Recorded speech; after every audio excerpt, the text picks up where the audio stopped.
Leo ndiye amefaa longi, hizo siku zingine anafaa mbele yenu, lakini akienda kwa TV anabaki na shuka. Karibu sana na uache hiyo tabia.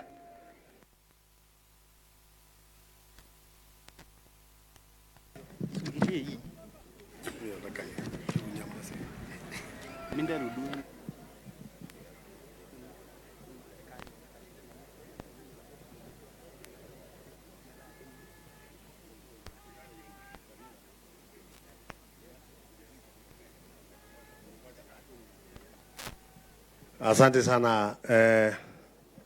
Huyo kijana mumesikia anaongea hapa sana, naitwa Sangida. Na Sangida inatokana na neno kongeda. Kongeda ni kurinka na kujifuna. Sangida mtu anajifuna bure. Lakini asante sana. Sangida, thank you very much. Ametoka mahali panaitwa Naibora Jijik. Naibora Jijik ni huko mwisho ya county mahali inashikana Narok na Naivasha. Uongo. Sagu Diego shaingwa Alexander. Where kasi? Yodi mainelira na sambolai. What is the difference? Si different ni jina. Ama amingwa maela. Aingwa sagu Diego ngop na sagu tishoi na yako ni kinguranie na edebage. Haya, sawa sawa na adu. Tuko hapa kwa sababu ya sherehe ambayo ni sherehe kubwa sana. Sherehe maalum, haifanyiki kila siku. Jambo la kwanza ningependa tufurahie uwepo wa Deputy Governor kwa mara ya pili. Wapi makofi ya Deputy Governor Moshisho Martin? Makofi wapi vigelegele? Sema tano fresh. Hatufanyi campaign, lakini tuko hapa kusherehekea matunda ya siasa. Hatufanyi siasa, lakini tunavuna matunda ya siasa. Hapa mbele yetu tuna kikosi kikubwa sana cha jeshi letu la hapa, askari wetu wa county. Na gavana yuko karibu, na atakapofika moja kwa moja atasimama na kupokea saluti kutoka kwa kutoka kwa paredi hii. Na baada ya hiyo tutakuwa na maombi, na baada ya hiyo tutaingia sherehe yetu kama ilivyo kadiri ya. Basi nimejulishwa tupunguze sauti kwa sababu wanataka kuelewana. Kuna kitu wanaambiana na ni wao tu wanajua. Lakini wanajua. Basi wanajua kila wanaambiananga. Kwa hivyo tutawapatia nafasi wapeana instructions. Akiingia mheshimiwa governor mara yake ya kwanza katika kipindi cha muhula unaokuja ambao ni wa miaka 5, tutasimama sote tumkaribishe kwa makofi ya kilo mpaka atakapofika hapa. Vile amejulishwa anaitwa Alexander Josephat. Mimi ni mzaliwa hapa Kajiado County, mahali paitwa Pongong. Na akashibu oleng adia aduar Maasai lang na dia adueri gode oromasa ni lang ajana senanu enkang radigidi na ako marishibara pogin na ako nimeambiwa niangalia microphone kama inahesabiwa mara ngapi? 1 2 3 4 5 6 7 inafikanga ngapi? 1 2 3. Basi ukianza kusikia vilio vya magari ikipiga kama hii ni microphone ya 5 sasa umenipatia. Iko sawa mani. Basi magari ndio hayo, naomba tafadhali wananchi simameni wote. Pamoja na wageni wetu mlioalikwa, simameni wote tafadhali kwa heshima yako. Kutakuwa na uongozi wa kanisa hapa kwa njia ya maombi na kadhalika. Basi ndiye huyo msafara umeingia. Akishuka kwa gari tunapiga makofi ya kupima na kilo. Narudia kusema kwamba ni sherehe za uapishaji wa gavana kwa mara ya kwanza kwa muhula wa pili. Muhula wa kwanza umeisha juzi wakati tumekwenda uchaguzi. Anaingia kwa muhula wa pili kwa mara ya kwanza. Hajawahi kuwa gavana 5 tena. 5 tena imejibiwa leo, na ndio sasa amekuja kuapa kwa mara ya kwanza katika miaka 5 inayokuja. Basi mabibi na mabwana, kwa heshima za gavana na deputy wake na viongozi wote, mahali ulipo, naomba tu mahali ulipo, Loma Asai Mado Shinkaik moja. Karibu. Baka ingie. uwanjani. Karibu. Karibu. Karibu. Inueni mkono. Karibu. Anawasalimia. Karibu. Mheshimiwa Gavana Ole Lenku, kwa mara ya kwanza muhula wa pili. Karibu. Piga makofi. Kama una wivu, piga makofi. Tulia. 1, 2, funga, fungua. Tulieni hivyo hivyo umesimama.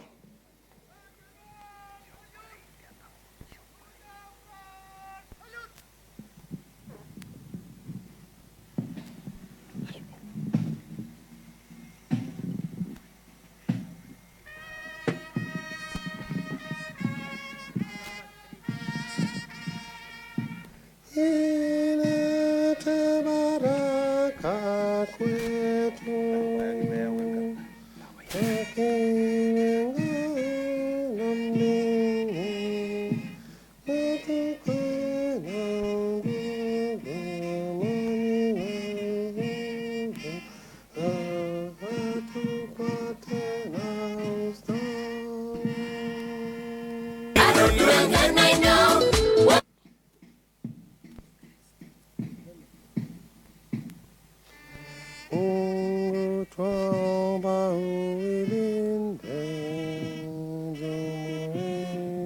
Afrika Mashariki, tuwezeshe kuishi kwa amani, tufikize na malengo yetu. Jumuiya yetu sote tuilinde, tuwajibike, tuimarike. Umoja wetu ni nguzo yetu, idumu jumuiya yetu.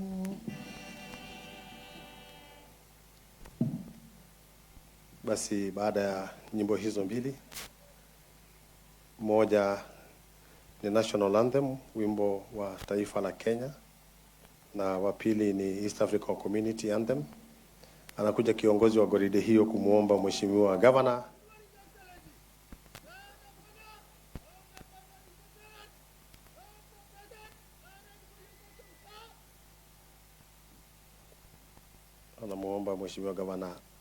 ruhusa ya kwenda aikague gwaride hiyo.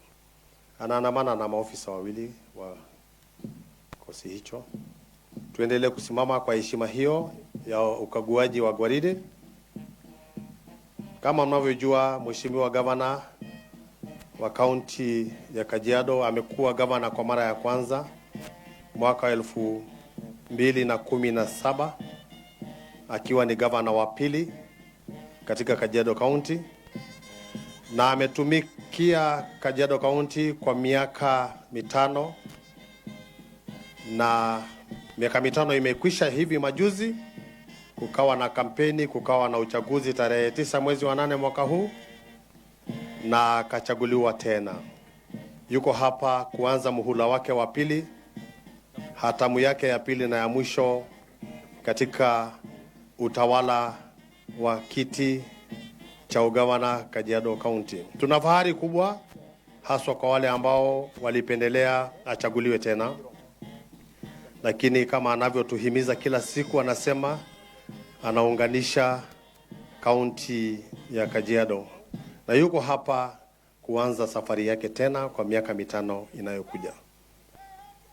Basi kiongozi wa gwaride hiyo anaomba ruhusa kuondoa kikosi chake kwenye uwanja. Tuendelee na ratiba inayofuata ambayo ni maombi. Mara gavana atakapokuja hapa kwenye jukwaa, basi tutakuwa na maombi. Bishop Tankwa na Bishop Kiroka ndio watatuongoza. Naomba tafadhali Sangida wasaidie kuja hapa mbele. Mpigeni makofi Mheshimiwa Gavana anapokuja kwenye jukwaa. Makofi ya kilo jamani. 1. Karibu. Pongezi Gavana wetu kwa mara ya pili kutuongoza Kajiado County. Basi ndiye huyo anasimama hapo anangoja paredi ipite mbele yake. Tunaona fahari kubwa sana tunapoongozwa kwa mara ya pili. Amepewa kibali na Mungu na watu ili aongoze kwa nafasi nyingine ya miaka 5 inayokuja. Paredi yetu itapita mbele yake. Naomba media mtapeana nafasi, paredi itapita hapo mbele. Media mtasimama kwa njia ambayo itaturahisishia shughuli hii ifanyike kwa njia inayofaa.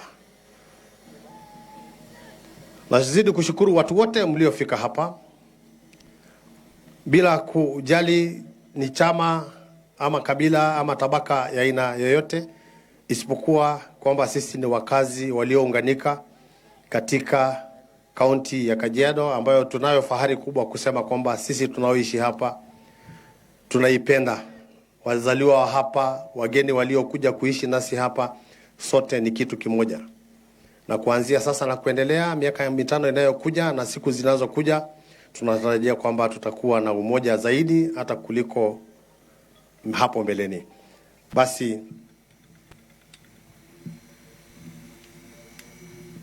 Basi tunawapatia nafasi wapite hapa mbele ya jukwaa na bendi inayowapatia muziki.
Naomba tupigie hiyo bendi makofi jamani, wametupatia rhythm mzuri sana. Bendi hiyo imetoka maeneo ya Ongatarongai hapa katika Kajiado County. Basi naomba tafadhali tusimame hivyo hivyo tunapoongozwa maombi na Bishop Tahankwa.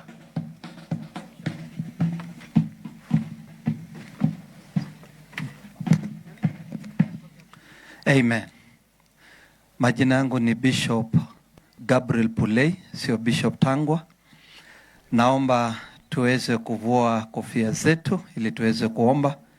Nikimpongeza gavana wetu pamoja na naibu wake kwa kuchaguliwa kwake. Kwa hiyo naomba sote tukaweze kuomba. Baba Mungu muumba, mtakatifu Mungu wa Israeli, tunakushukuru kwa sababu ya siku ya leo ambao umetupa ili tukaweze kuja kushuhudia sherehe hii nzuri ambao Bwana umetupa kama kaunti nzima ya Kajiado.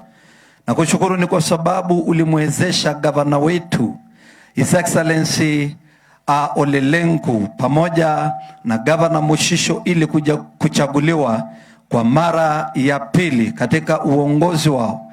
Ninakuomba Bwana, katika siku ya leo wanapochukua uongozi wa kaunti nzima, ninaomba Bwana ukawape hekima. Ninaomba Mungu ukawape afya. Ninakuomba ya kwamba Kristo ukazidi kuwabariki katika kupita kwao, katika njia zao, wanapotembea miguu, Bwana ukawe pamoja nao, wanapoenda na magari, wanapoenda na ndege, wanaposafiri, Bwana ukawe pamoja nao. Ofisi yao Bwana ukawalinde dhidi ya kila janga na kila mipango ya ibilisi. Bwana ninawafunika na damu yako. Kwa miaka hizi 5 ninaomba ya kwamba kila roho ambao ina mpangilio ya kuwasumbua na kuangaisha wakashindwe milele. Ili Bwana katika hatimu yao ya uongozi kwa miaka hizi 5 wasiangaishwe na chochote, wasiangaishwe na mtu, wasiangaishwe na pepo na roho yote. Ninaomba Mungu kawabariki. Ninakushukuru ni kwa sababu ya jamii zao, ya kwamba utawalinda Mungu. Unapolinda wanapoongoza wanadamu wote, linda hata jamii zao, linda watoto wao, linda na wake zao. Wabariki Kristo, na sherehe hii tunaweka mikononi mwako. Tunapoanza tupe mwanzo mwema na hata mwisho mwema. Tunakushukuru na tunakubariki katika jina la Yesu Bwana tumeomba na kuamini. Amen. Asante sana mchungaji OLE Pulei kwa maombi hayo. Basi mahali popote ulipo, msalimie mtu, mwambie karibu kwa sherehe. Na anaomba tuketi. Sasa ningependa nimwalike mahali popote, kama unaweza hug mtu, hug the huggables. Ukiona hagiki una pass. Ni siku kubwa sana. Ningependa sasa hivi, kabla hatujapoteza muda kuingia mambo mengine ya sherehe, tunaingia sherehe, hatua kubwa sana katika siku ya leo ambayo itaongozwa na mwenyekiti. Katika ratiba yangu inaandika Assumption of Office. Assumption of Office sijui kama inatafsiri kwa Kiswahili, lakini Francis Akuda, ndugu yangu mheshimiwa Francis Akuda na timu yako, karibu sana mfanye shughuli hii. Karibu.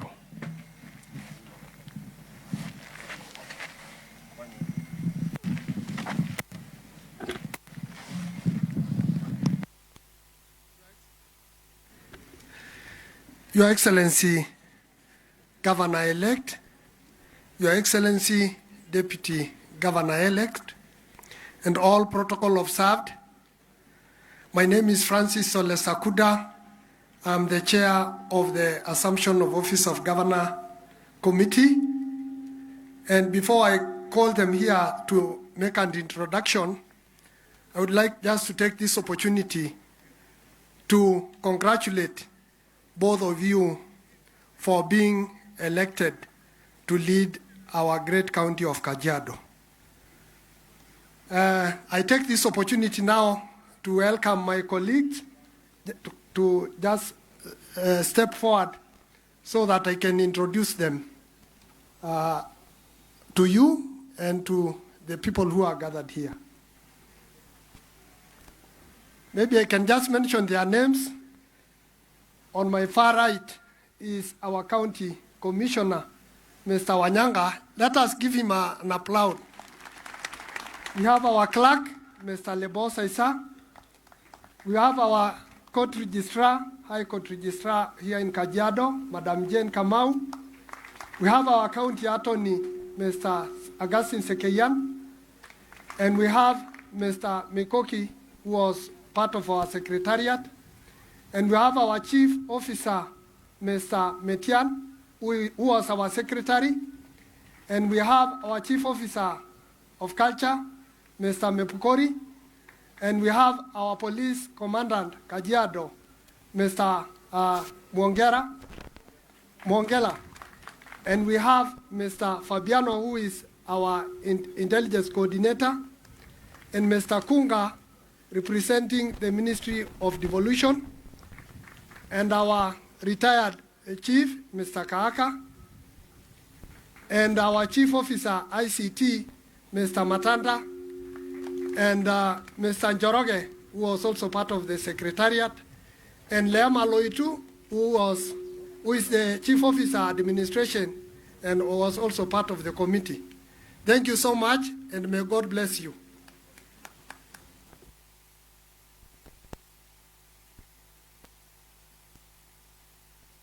Basi asante sana ndugu Francis Sakuda kwa sababu ya introduction yako.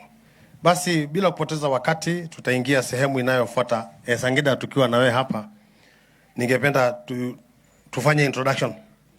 Tunaanza kabla ya MCAs, tunaanza na MCs. Tunaanza na sisi. Tunaenda na kulingana ofisi venye iko. Sasa sisi sio elected. Sisi ni appointed. Yes. Na watu wajue sisi na sisi ya elect. Yes. Najua kila mtu sasa anaitwa elect. Sisi hata ni simu tunapigiangwa. Si kura. MCAs ni kusurura kutafuta. Sisi tunapigiwa simu sio kura. Simu. Basi sema jina yako. Lakini sasa tutaanza na MCAs. Anza na sisi. Je. Mimi naitwa Alexander Josephat. Mimi naitwa Sangida. Najua nadhani nibebe jina yako juu ni kama imekula kula. Ole mid munyo. Sirikon. Kama ndio magenda beta yesirikon. Na mimi naitwa Alexander Josephat. Tungependa tualike sasa hapa mbele wale waliochaguliwa katika viti vya MCAs. Waje asema jina lao. Kansala ni jina ya zamani. Sasa hapa ukuji kama unatafuta Sangida. Ukuja tu kama umechaguliwa. Sangida ni kama kuita manager watchman. Na jina watchman ya zamani. Hapa naita mtu kansala, unaita MCAs. I would like to invite all the MCAs to come and introduce themselves. Pia hata governor hawajui, najua ni wapya. Wajuania wapi? Huko kwa. Kujeni mjuania hapa. Na utuambie ni ward gani? Najua nyinyi ni control ya governor. Ndio anashuka control gani? Ndio anaingia ile bunge mpya. Kwa kuchaguliwa na watu wa Kajiado mara tena. Tunasema Bwana akubariki. Tunashukuru watu wa Kajiado kwa kufanya uamuzi wa busara kutuletea mpendwa wetu Mheshimiwa Honorable Joseph LENKU. Bwana awabariki. Asante sana. Huyo anajulikana kama Simba, ni tano tena. Wengine ni fresh. Your Excellency, the Governor-elect, Joseph LENKU, Your Excellency, Deputy Governor, First Ladies, and all protocol observed. My name is Amos Solitei, MCA-elect Kekonyoke Ward. Tunasema pongezi sana Governor. Thank you. Your Excellency, the Governor-elect Kajiado County, your Deputy Governor, Your Excellency, Madam Governor, waheshimiwa wote walioko hapa, wakiwemo wenzangu MCS, pamoja na wale MCS wengine ambao wako hapa, wananchi wa Kajiado County. Langu kwa majina anaitwa David Mutungei, MCA-elect Matapato South, na langu ni pongezi kwa wakazi wa Kajiado kwa jumla kwa kufanya uchaguzi ambayo ulikuwa na amani. Asanteni. Mheshimiwa Gavana, Mheshimiwa Deputy Governor, waheshimiwa wengine wote na wananchi wa Kajiado, hamjambo. Kwa majina ni Edwin Lemomo, MCA-elect Kuku Ward uko mwisho. Hongera sana Mheshimiwa Gavana. Asante.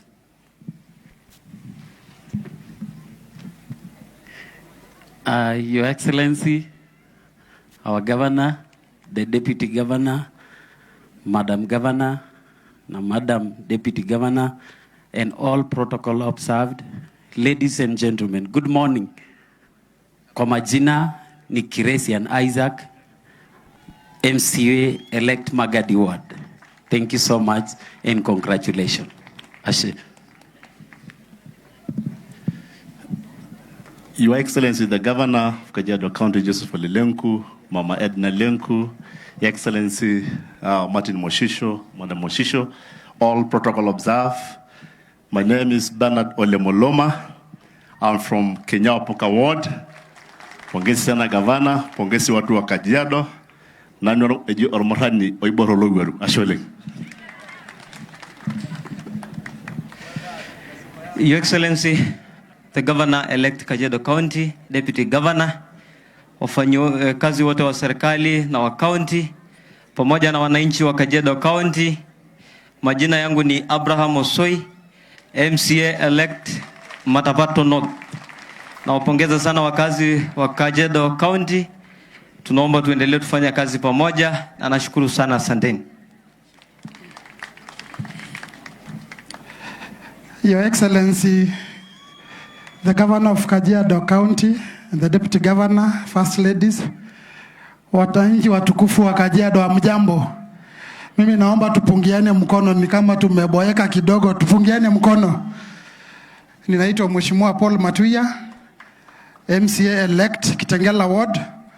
Your Excellency, kwanza ni kukupongeza kwa sababu ya kuchaguliwa, na pia nipongeze wananchi wa Kajiado kwa sababu ya kuamua kwa kauli moja ya kwamba lazima kazi iendelee. Mimi nasema pongezi. Sisi kama MCS tuko tayari kukushikilia pamoja na kabineti yako ili tuweze kufanyia wananchi wetu kazi. Asante sana.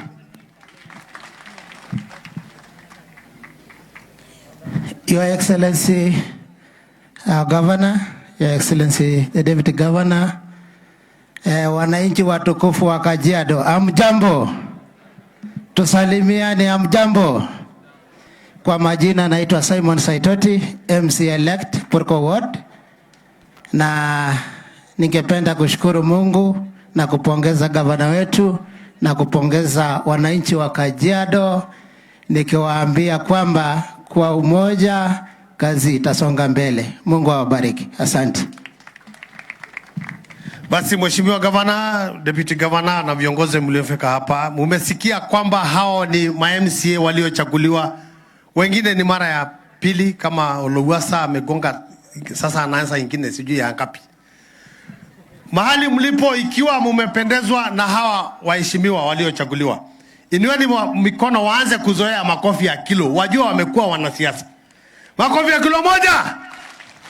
Ma-MCA, karibuni kwa kazi mpya. Mutazoea. Fungua. Wale wengine wako ndani watazoesha wale wameingia wapya. Tunaingia katika level inayokuja hapo juu. Wabunge, new members of parliament, National Assembly kule Nairobi. Njoni hapa mjulikane.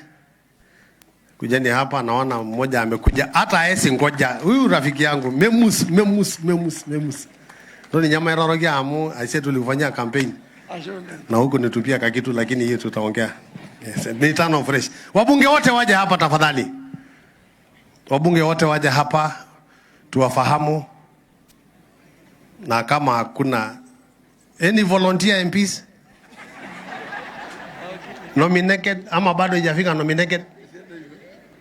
Hakuna MP mmoja kutoka South. North ako huko.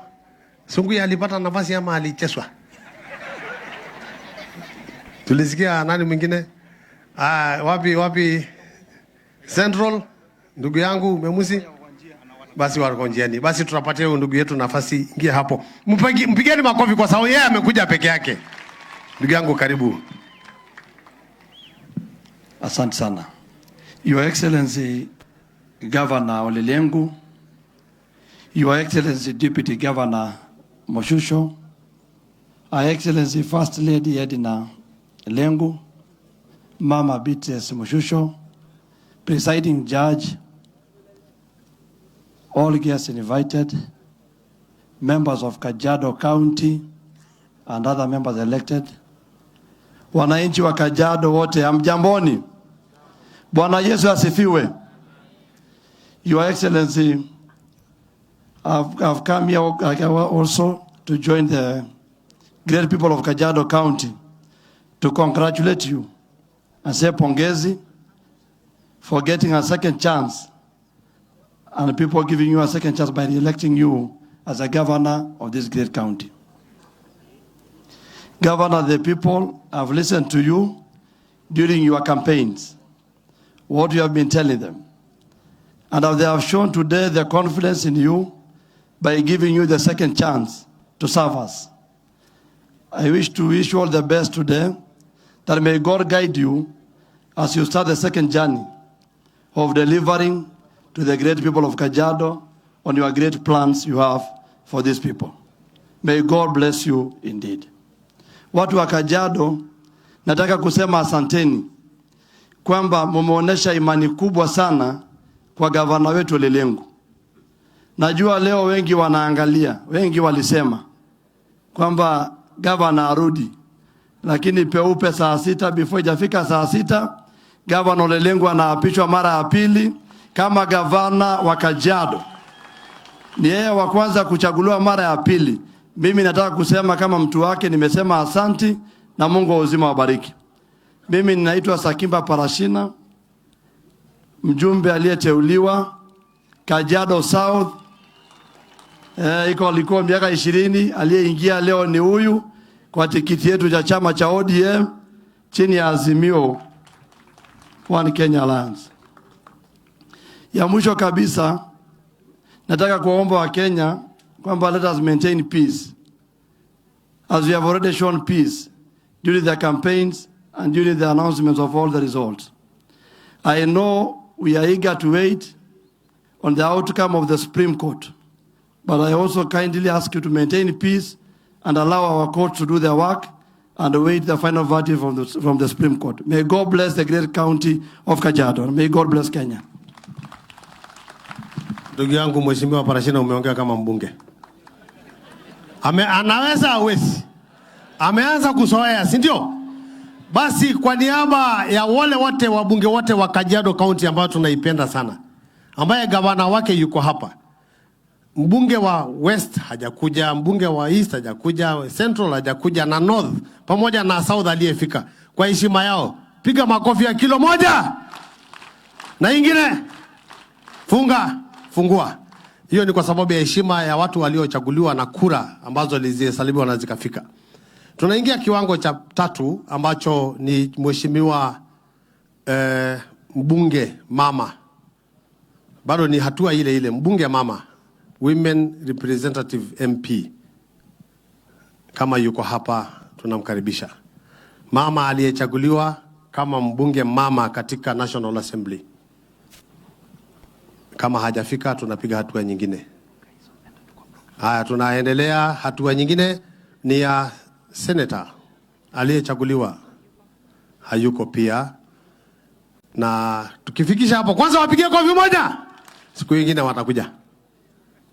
Asante sana. Tunapiga hatua nyingine ambayo sasa ni ya sherehe ya leo, ambayo sitamwalika deputy ama governor kwa sababu wanaapishwa sasa, watafanya hotuba zao baadaye. Lakini kwa heshima yako Mheshimiwa Governor na deputy, ningependa nimuite Oloncho Ragi atuchangamshe kidogo.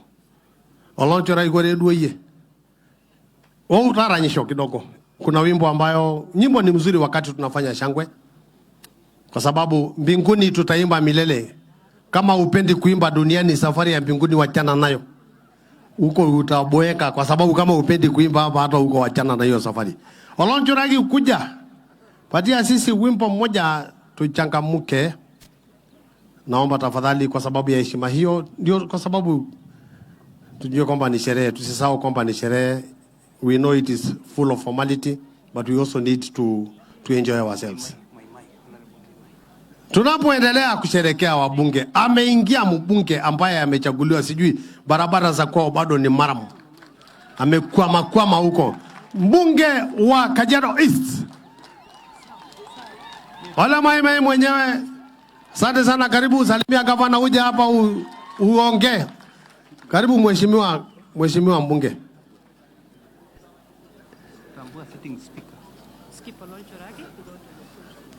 Sitting speaker ni nani? Kwere duo. Mbunge Munge mtarajiwa ama mtauliwa ama mchaguliwa. Karibu sana ndugu yangu.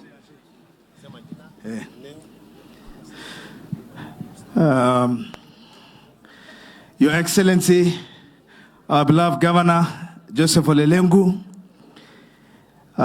Deputy Moshisho,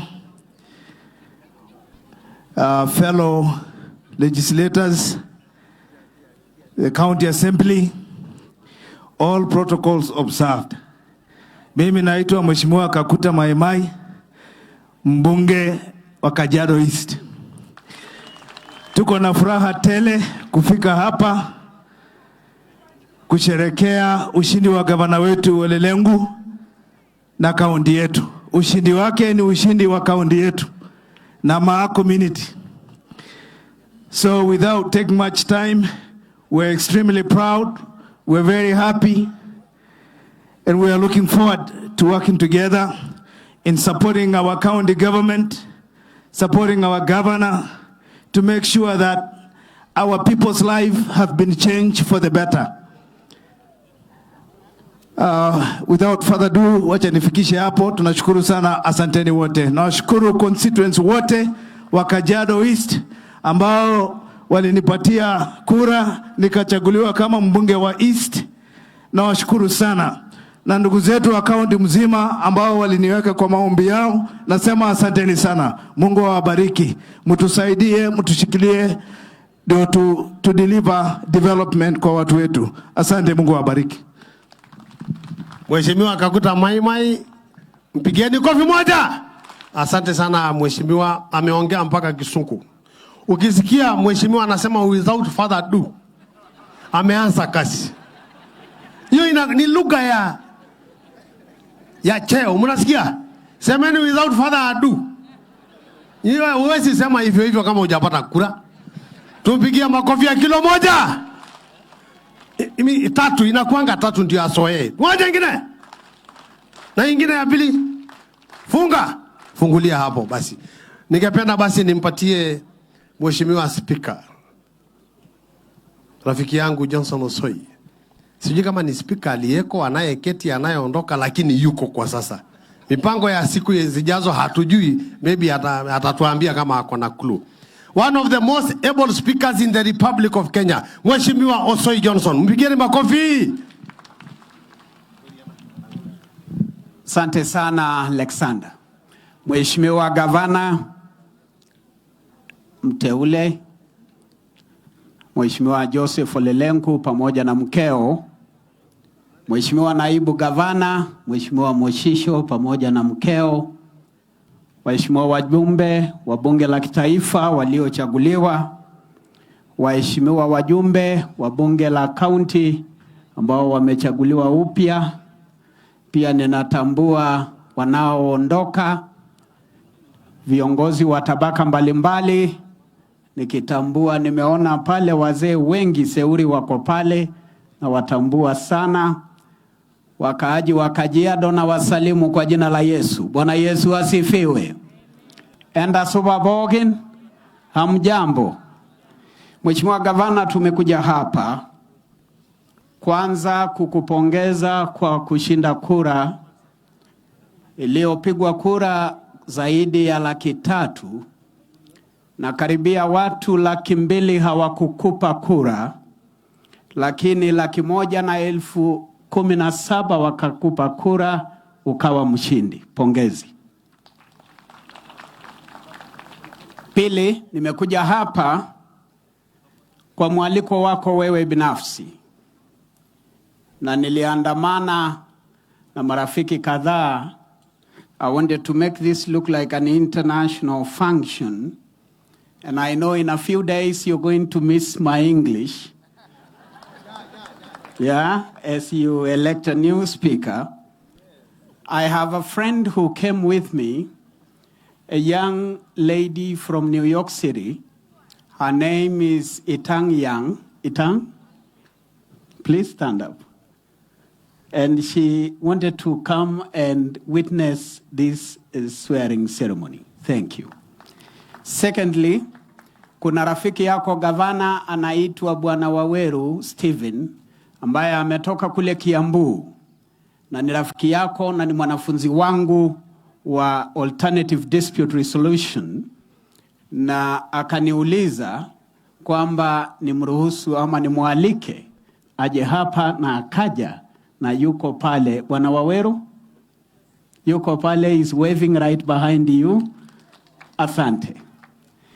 Mheshimiwa Gavana, ili nimalizie, mimi ninaondoka kwa wiki ijayo ama wiki mbili zijazo kama spika wa bunge la kaunti kwa miaka 10. Na ninaondoka nikiwa mtu ambaye hudumu kwa uadilifu na heshima, nikikutakia kila laheri pamoja na bunge la 3 la kaunti na spika atakayekuja baada yangu, maana mimi nitakuwa mmoja wa watu wa Kajiado ama wazalendo wa kaunti hii ambao wanatarajia nothing short of services. The elections are behind us, and we are all your subjects, whether we voted for you or not. And we expect that you are going to put the elections behind yourself and roll up your sleeves and start working from tomorrow. May God bless you as you get to that journey. Ili nimalize, Governor, ore talo Maasai amwangaro la meyuana na kiendebele sirwani derwar Governor yorkasi. Ore nderwe sia yobunge ngejuk na yinao mon ayola janya maler baraku oleng. Tenilo danakata sinya pidol irorin eoshiror kereri na anapita nkujit ebana entoki nemayiolo. Nitanyamalitai nena rorin torbaribarani o te way bridge. Ayina omonu ajore rorin na anapita nkujit onkishu, Governor toinyua pee iteleleki enapata nena kujit pee mitoki irparakuo anyamalu. Naja ashe metamayiana ntae Enkai eshumata kipuo naa dukuya. Ashe oleng.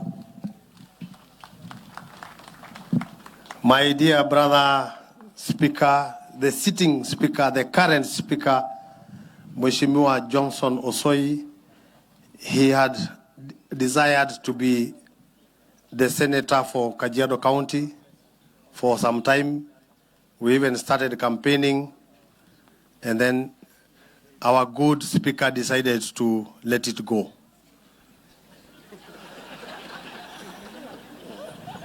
I may repeat for your concern. Mheshimiwa Johnson Osoi, the Speaker, the sitting Speaker, I am saying this for you to hear. You told us you showed interest to be the senator of Kajiado County, and then along the way, hata SMS hatukupata ya kusema nimeondoka. I'm proud of you. We went to the same school with the good Speaker. This kind of Speaker that when he speaks, you listen. Did you realize that you are all quiet, including the judiciary? Hawaongei Speaker wa Kajiado County akizungumza. It is good when we appreciate that while you are outgoing, you can also become the incoming. Why not? Munaonaje hiyo? Si governor ni leo ni outgoing na ndio incoming. It happens.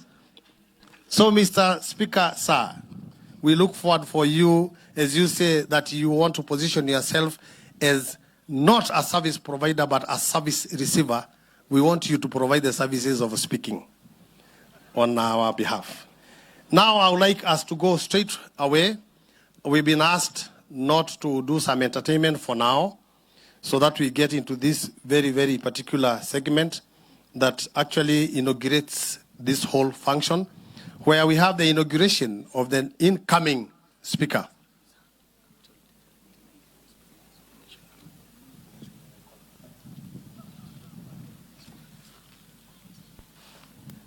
As I was saying, I've been asked to recognize the presence of the Speaker's wife. Where is she? I recognize you, my dear sister. You look smart, especially today. I don't know what happens in your house. Unajua wanaume wengi nje ni speaker, ndani anaspikiwa. Maybe she's the speaker in the house. Who knows? It happens. Hapa nje wachana na sisi. Huko ndani ya nyumba pia ni private manenos. Well, as I was saying, we have arrived at that moment when we would like to witness this auspicious inauguration of our incoming speaker, who is also the outgoing. That is a technicality around it. So it doesn't have a lot. Hakuna handing over instruments of power. Actually, he's just taking his vows to continue as speaker for the next term. I would like now to invite. Sorry, nimeambiwa si speaker. I'm stuck on speaker. My dear Kajiado people, I would like now to invite the judiciary, in whose representation is through Justice Charles Kariuki, with his colleague, to come forward and do the honors of the function that is ahead of us. Wapigeni makofi judiciary. Makofi zaidi, hii ndio hatua. Hapa ni kama harusi. Umewahi kwenda harusi ukasikia bibi harusi anasema I don't. Hiyo harusi inaisha. Sasa hapa ndio tunangojea I do. Thank you so much. Welcome with your team. Hamjambo nyote. Hamjambo nyote. So, Your Excellency, the Governor-elect and Deputy Governor-elect, the presiding judge, all protocol observed.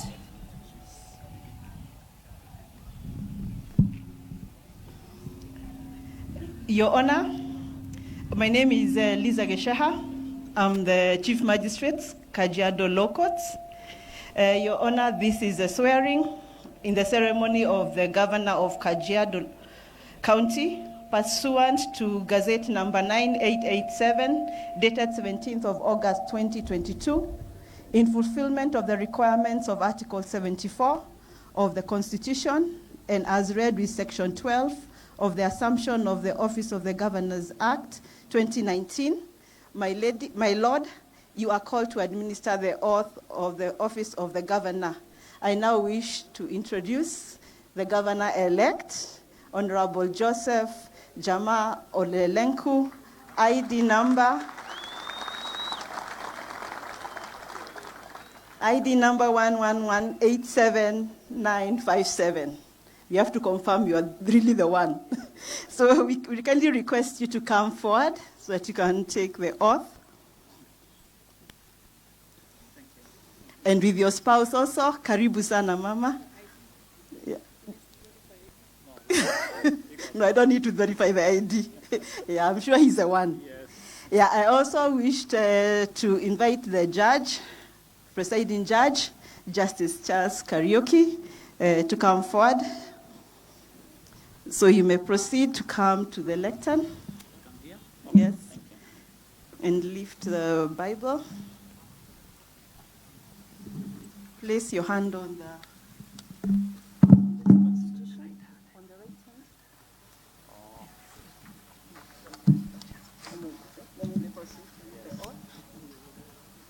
hand. I, Joseph Jama Ole LENKU, do swear that I shall always truly and diligently serve the people and the Republic of Kenya in the office of the Governor of Kajiado County, that I shall diligently discharge my duties and perform my functions in the said office, and that I will do justice to all in accordance with the Constitution and the laws of Kenya, without fear, favor, affection, or ill will. So help me God.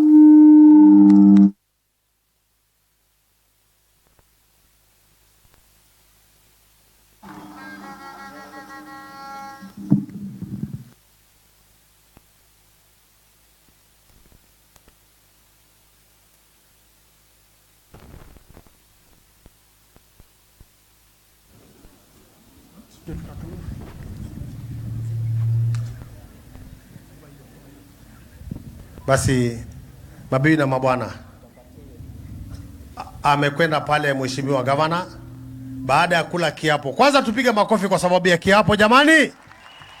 Makofi wapi, vigelegele? Basi ameenda kutia sahihi kwenye karatasi, kwenye kitabu, kwenye certificate ya hicho kiapo, kuonyesha kwamba amekula kiapo ya kufanya kile amesema atafanya kwa kaunti ya Kajiado. Mheshimiwa gavana akimaliza, tunapiga hatua nyingine ya deputy governor. Bendi, mnaweza kutufurahisha kwa sababu ya hiyo bwana. Tupatieni shangwe ya hiyo.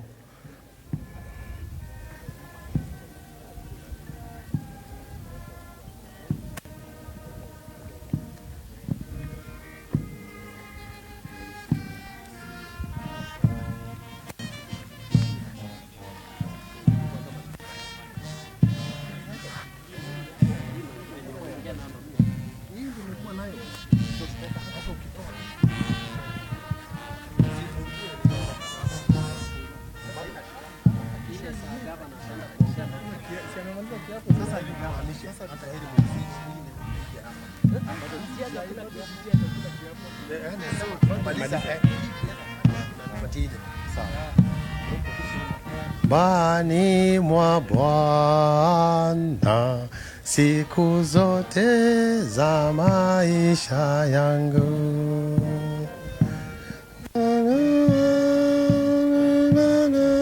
fadhili zitanifuata mimi, nitakaa nyumbani mwa Bwana siku zote za maisha yangu.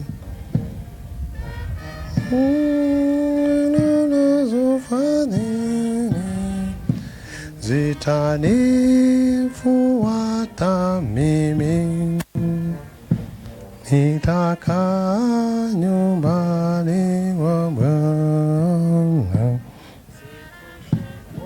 za maisha yangu. Makofi kwa mheshimiwa gavana, ametia sahihi. Ametia sahihi. Wapi vigelegele? Piga vigelegele. Ndio hiyo, ametia sahihi. Anakabidhiwa cheti. Wapi makofi? Wapi makofi jamani? The governor. Basi nyamazeni kidogo, Justice anazungumza. Yes, congratulations Mr. Governor. Thank you. Your Excellency. Thank you. Now you've taken the oath. Thank you. Yeah, Thank you very much. Thank you. Ndio hiyo. Ndio hicho cheti jamani, wapi makofi jamani? Shangwe, shangwe, shangwe, shangwe, shangwe. Mheshimiwa gavana, makofi ya kilo moja. Funga. Makofi. Anamkabidhi, amepata haki kutoka First Lady wa Kajiado County. Asante sana Mheshimiwa gavana, pongezi kwa sababu ya hiyo. Kuanzia sasa Mheshimiwa Joseph Ole Lenku ndiye gavana wa Kajiado mpaka 2027. Sema 2027. 2027 hiyo. 2027. Basi nampatia nafasi sasa mdogo wake atakuja hapa akiitwa. Naomba sote tuketi chini sasa. Mdogo wake akaitwa hapa, ndio tunasikianga kama mdogo wake anataka kazi ama hataki. You have the choice to say yes or no, sir. Haya basi, judiciary inaendelea.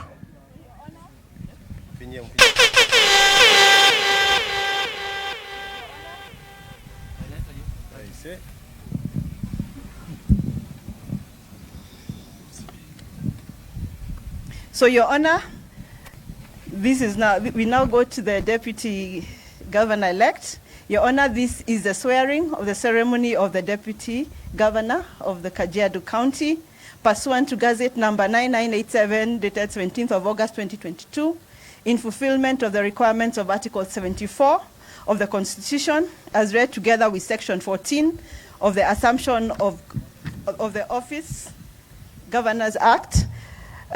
My Lord, you are now called upon to administer the oath of the office of the Deputy Governor. So I now wish to invite Honorable Martin Moshisho Martine, ID number 25051-032. Please come forward.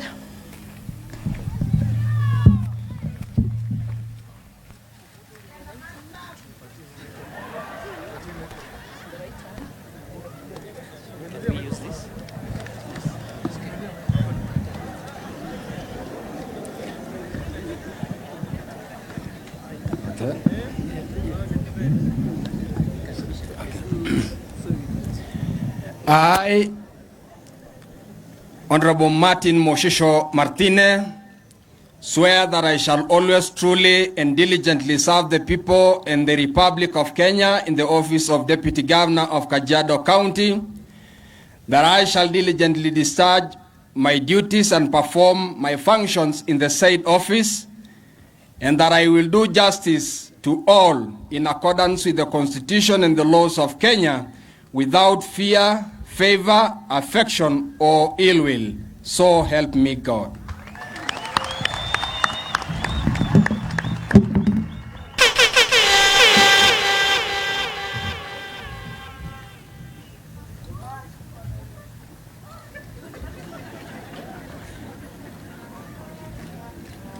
Basi kama vile mmejionea, Mheshimiwa Deputy Governor Martin Moshisho ameapa. Mapi makofi jamani.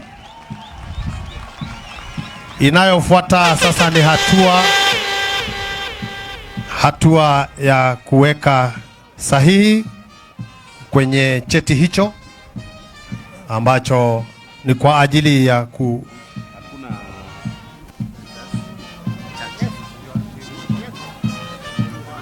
hicho cheti ni ya kuonyesha kwamba amekubali kutumika chini ya Mheshimiwa Gavana kama mdogo wake. Hii ni kwa mara ya pili, muhula wa kwanza wa kipindi cha pili ambao utakwisha 2027.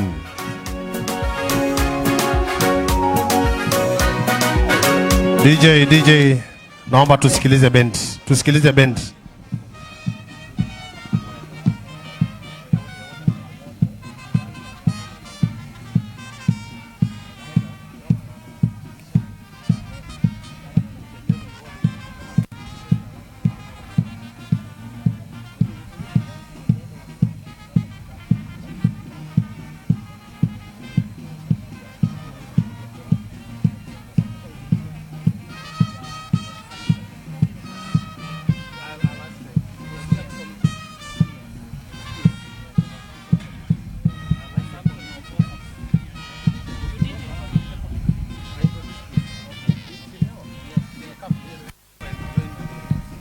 Basi tazameni hapa mbele. Huyo ni Mheshimiwa Deputy Governor Kajiado County, anakabidhiwa cheti chake. Nyamazeni kimya kidogo tusikilize. Okay, congratulations Mr. Deputy Governor on taking the oath. Thank you.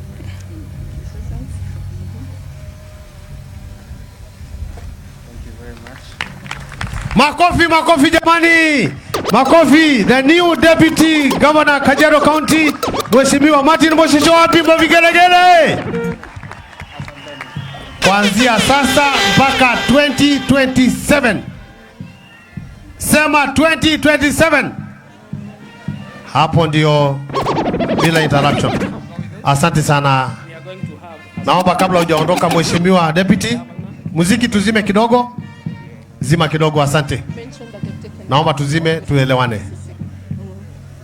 Waheshimiwa judiciary, majaji, kabla mjaondoka tutapiga picha. Ikiwa mna neno la kusema mtasema, tutapiga picha na hao. Naomba tupige picha ya governor na judiciary wakitazama mbele na first lady.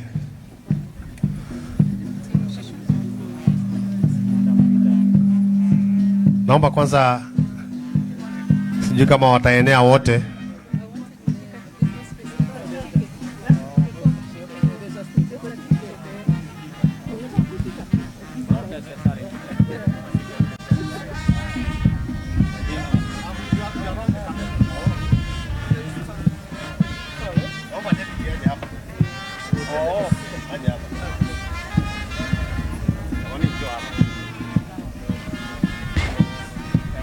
Hiyo ndio picha ya kwanza ya muhula wa pili baada ya kula kiapo na kupewa hatamu za uongozi. Wapi makofi ya hawa viongozi wetu? Makofi ya judiciary. Asante sana majaji wetu, viongozi wetu, Mheshimiwa Gavana na Mheshimiwa Deputy Governor na wake zenu. Tunafurahia sana, tunaona fahari kubwa. Asante sana judiciary. Ningependa mkiondoka hapo niite Mheshimiwa Francis Sakuda na kamati yako muje hapa mpigwe picha. Basi kamera wanaomba picha zaidi. Tuwapatie media nafasi ya kupiga picha. Baada ya hapo jaji atazungumza kwa niaba ya judiciary. After that you can put the ladies in the middle now. Mheshimiwa Governor, the ladies now can be in the middle. Thank you so much.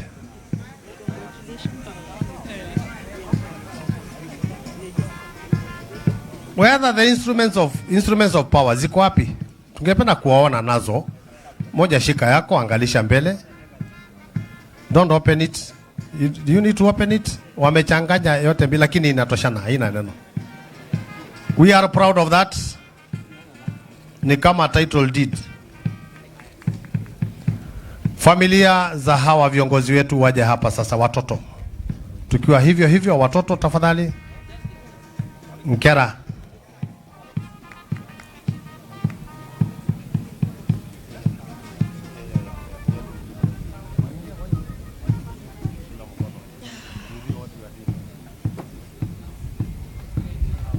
Maybe the governor and the family, probably, and then the deputy.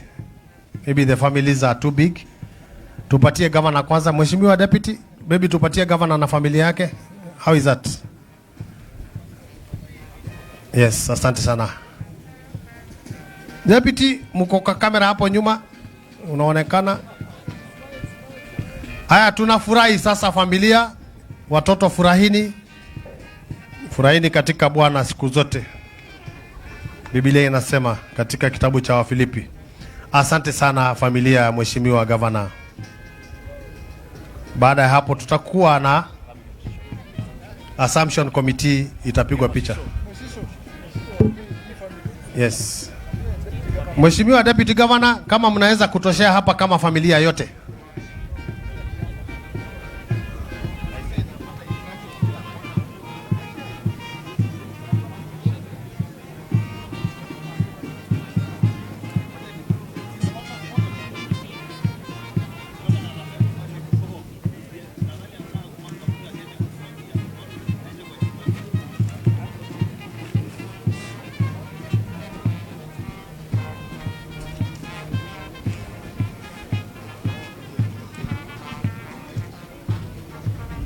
Mama ya First Lady yuko hapa, nasema asante mama kwa kuja all the way. Basi Deputy Governor na familia yako. Baada ya hapo Assumption Committee mtapigwa na viongozi walioteuliwa na kuchaguliwa leo.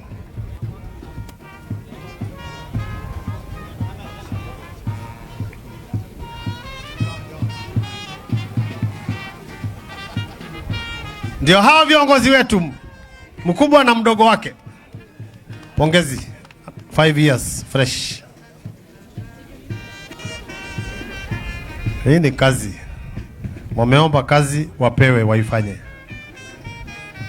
Basi asante sana Mheshimiwa Gavana na Deputy. Ningeomba familia ya Deputy nao wasimame hapo.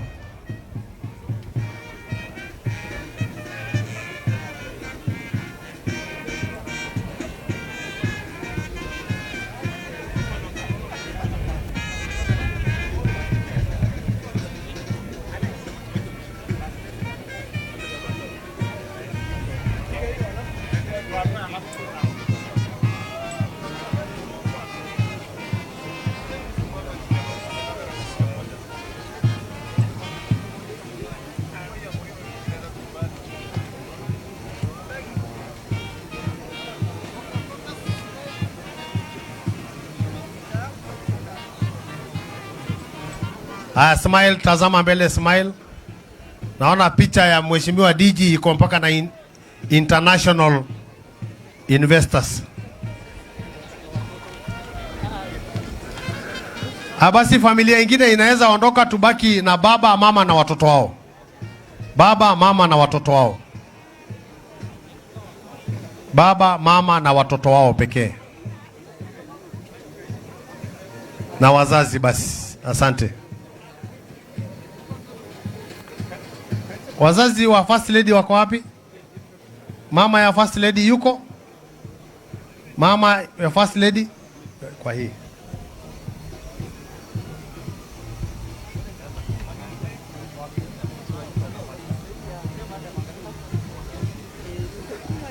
Swali ni je, First Lady, mke wa governor anaitwa First Lady, mke wa deputy governor anaitwa nani?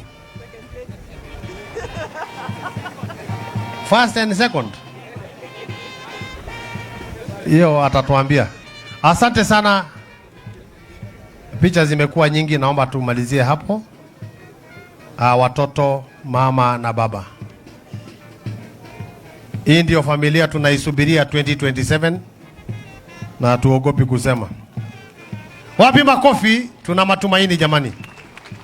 Asante sana Mheshimiwa DG. Sasa peana watoto, peana mke, Mheshimiwa Governor na Assumption Committee na Deputy. Viongozi wote wawili na Assumption Committee. Mheshimiwa DG, kuja na Governor. Kwa heshima yenu mpigwe picha na kamati andalizi. Kamati iliyofanya kazi ikiongozwa na rafiki yangu Mheshimiwa Francis Sakuda. Francis Sakuda mnamo mwaka 2013 alikuwa anatamani kuwa governor. Nafikiri kufikia sasa amesahau hiyo maneno. Hataki. Hii saa ingine maneno ukiona na kusumbua akili unasahau. Mheshimiwa Francis Sakuda wanted to be governor 2013.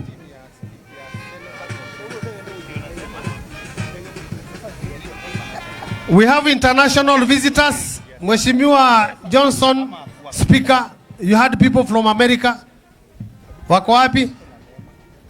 If you are from out of Kenya, kuja. We are happy with you.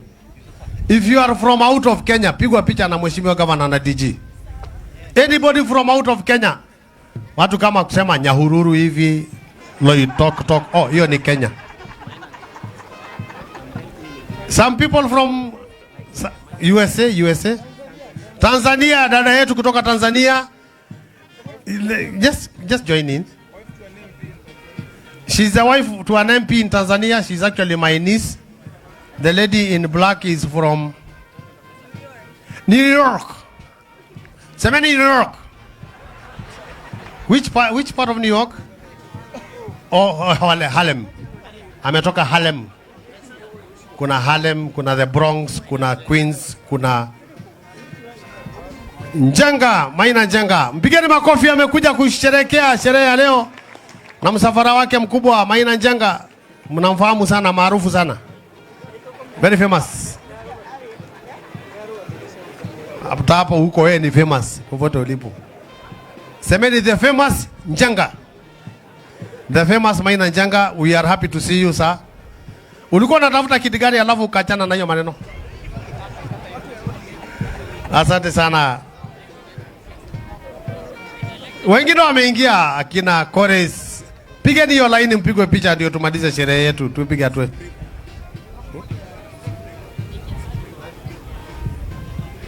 Jina maarufu kama Supremo. Supremo mwenyewe. Naona Jennifer Moinketa hapo. Na kuona wengi wametafuta viti hivi, wengi wamekosa. Ikiwa umepata kiti hiki mwaka huu, ujue kuna 9 wako nyumbani. Kwa hivyo unashukuru Mungu. Asante sana. Chama cha Azimio wabaki hapo wapigwe picha. Azimio la Umoja, pigweni picha. Azimio la Umoja wabaki hapo hapo. Kanisa mtakuja, usiwe nyuma ya mtu tafadhali, usiwe nyuma ya mtu. Try to be in front. Wengi naona kuna MCA ametoka sehemu za Ngong. Mheshimiwa Osoi uko wapi?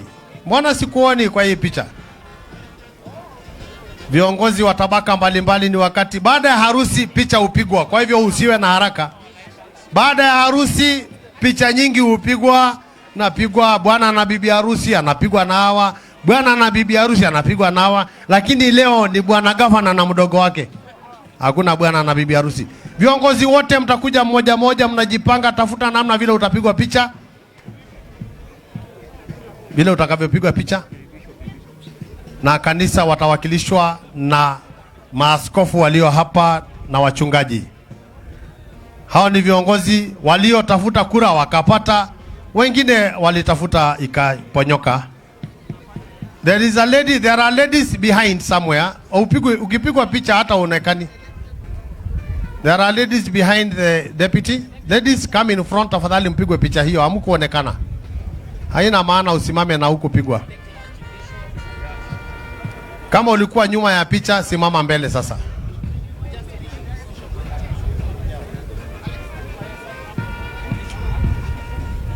Namuona hapo mmoja anaitwa Jennifer Moinket, alitafuta ikaponyoka. Lakini kuna wakati unaokuja. Basi ningependa bishops, archbishop.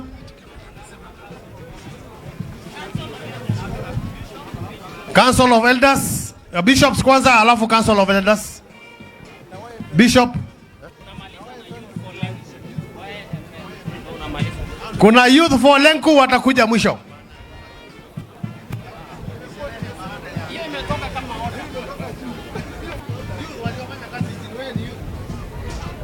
Tafadhali kama mko wengi sana mtajigawagawa, usisimame nyuma au utaonekana.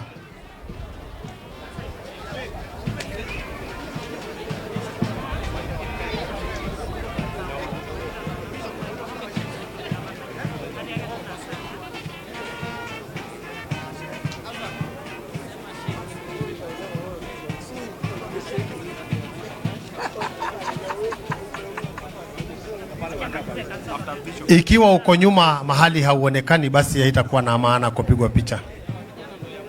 Ukiwa hujaonekana utapigwa tena. Mabishop, archbishop, ukimaliza picha hii unaondoka, wale wako nyuma waje mbele. Asanteni sana. Wale wako nyuma ingieni muonekane. Haina maana ipigwe na haukuonekana. Baada ya hawa ni Council of Elders. Baada ya hapo vijana na Lenku. Baada ya hapo kutakuwa na viongozi wa dini ya Kiislamu. Viongozi wa dini ya Kiislamu walioshiriki sana katika shughuli hii. Council of Elders, Kajiado County. Tukimaliza picha hiyo,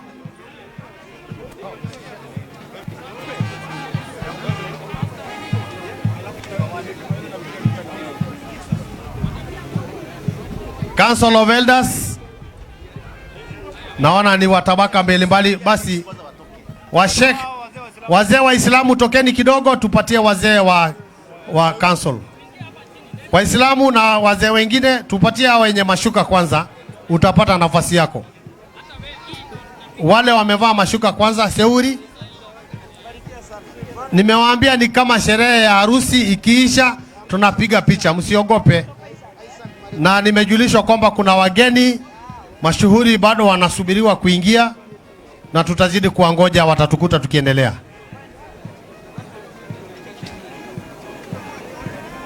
Asho lenglo babai seuri olra satilang oe ruo tangaragia na mayan.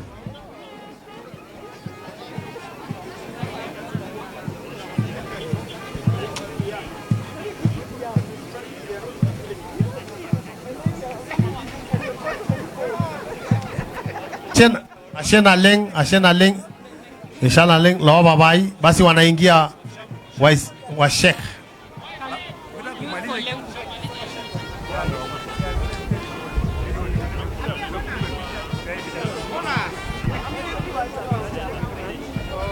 Youth ngojeni kidogo, vijana ngojeni, mtapigwa nyinyi wa mwisho. Tuwapatie wazee wetu. Waislamu ngojeni kidogo. Najua kila mtu anataka picha, lakini tutafikisha mwisho sasa.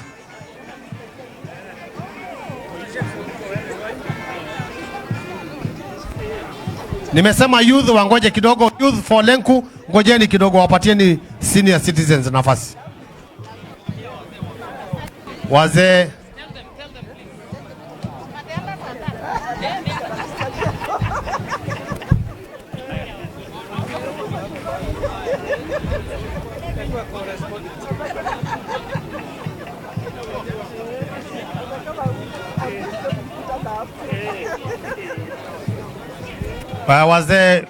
wazee viongozi wa dini ya Kiislamu wa hapa Kajiado, karibuni sana wazee. Tunajua vile mmeshiriki katika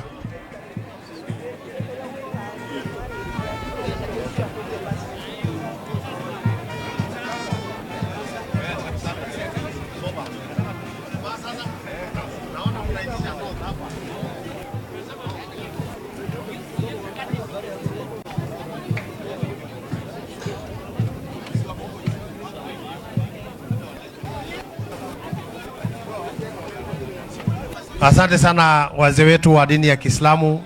Youth ingieni hapo. Youth.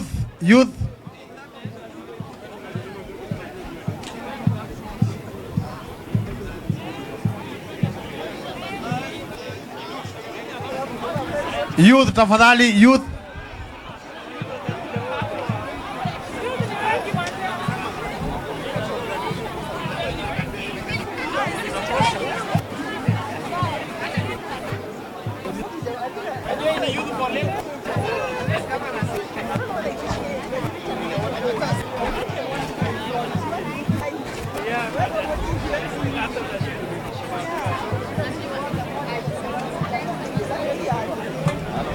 Ningependa tuwe na mpango. Basi naomba tafadhali, baada ya picha hiyo kila mtu atakwenda kuketi. Kila mtu ataondoka kwenye jukwaa, tutakwenda kuketi. Youth for Lenku, Youth for Lenku. Asanteni sana, basi nendeni mkaketi, tunamalizia hapo.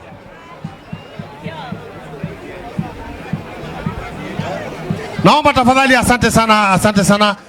Ndio tufuate utaratibu wa sherehe. Thank you very much youth, you did your job. We appreciate you. The governor appreciates you. Asante sana. Youth wameanza campaign ya 2027.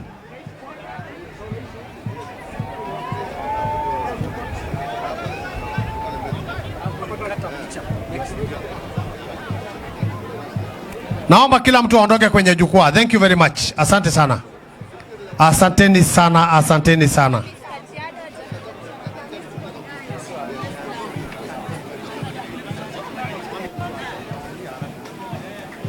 Asante sana vijana wetu. Naona mumeanza kampeni ya 2020 something.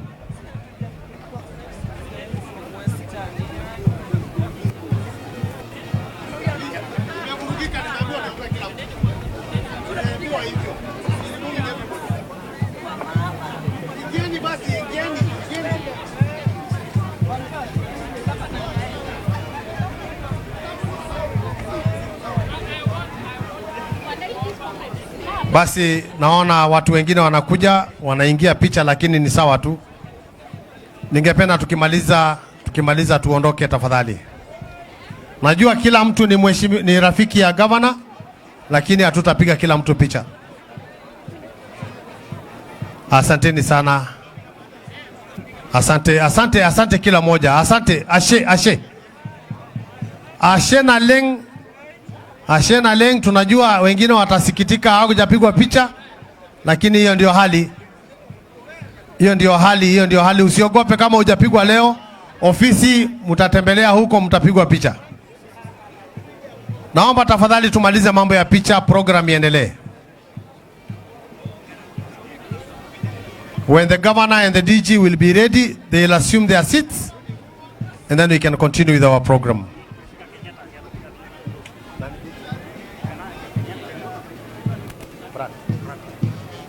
Madam Pratt, karibu sana Kajiado County. Dada yake Mheshimiwa Rais yuko hapa. Wapi makofi yake jamani? Asante sana. We say thank you to everybody who has managed to attend. Picha ningependa tumalize sasa. Wakati huu tuweze kumpisha Mheshimiwa Gavana na DG waweze kuketi.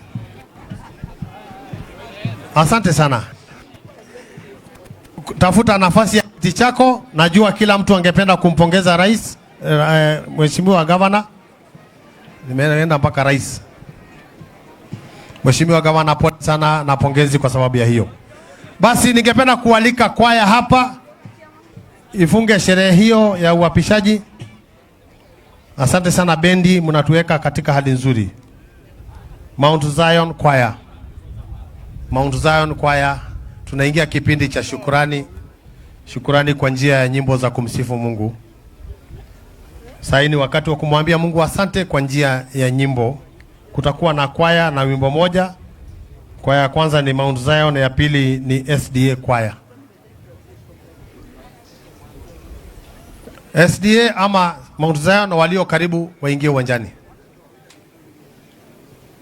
Ni wakati mzuri sana unaofaa kuimba sifa kwa Mungu kwa ajili ametufikisha hapo. Kwaya iliyo karibu kati ya hizo mbili, SDA ama Mount Zion?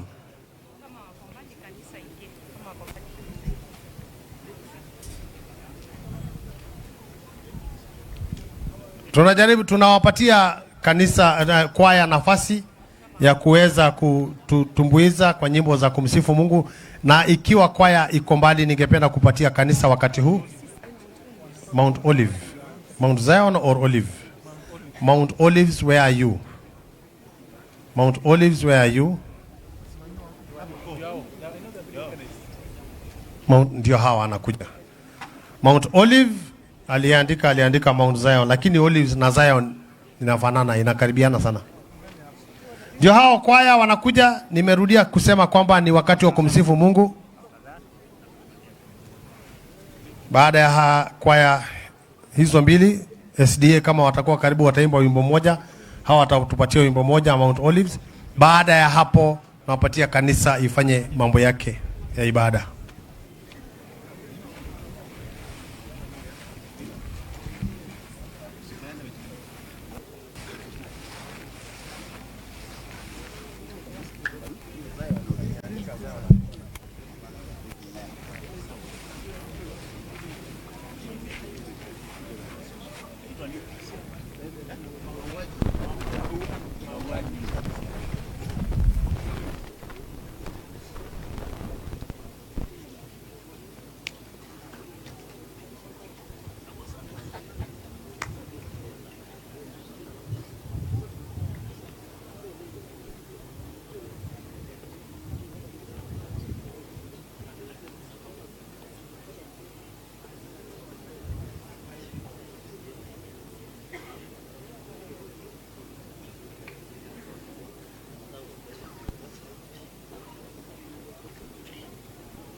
Basi hiyo kwaya ni Mount Olives ya dhehebu la SDA. Wapigeni makofi jamani, kwanza wako smart sana. Wa makofi jamani, kama upendi kuimba usipige makofi. Asante sana. Na waalika kwaya ya Sayuni kutoka Namanga. Kwaya ya Sayuni kutoka Namanga ikiwa mko tayari. Sayuni ndio hao wanakuja, harakisheni kidogo. Asante sana kwa kukubali kuimba nyimbo moja moja. Alafu baadaye kutakuwa na kwaya inayotoka sehemu za Loitoktok, wanaitwa Mauani. Mauani nani? Ndani ya maua, ndio maana yake. Wanapokuja hapa, ikiwa jina lako ni Agnes Njambi Njoroge. Agnes Njambi Njoroge, umepoteza ID yako. Njoo uchukue hapa ikiwa unaniona. Agnes Njambi Njoroge, angalia mtu ambaye anafanana na hilo jina, umwambie ID yake iko hapa. Karibieni hapa kwaya.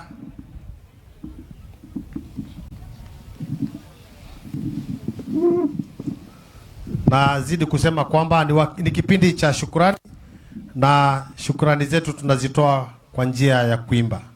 Basi kwaya, mkiwa tayari muimbe wimbo moja.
Ngamba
moyo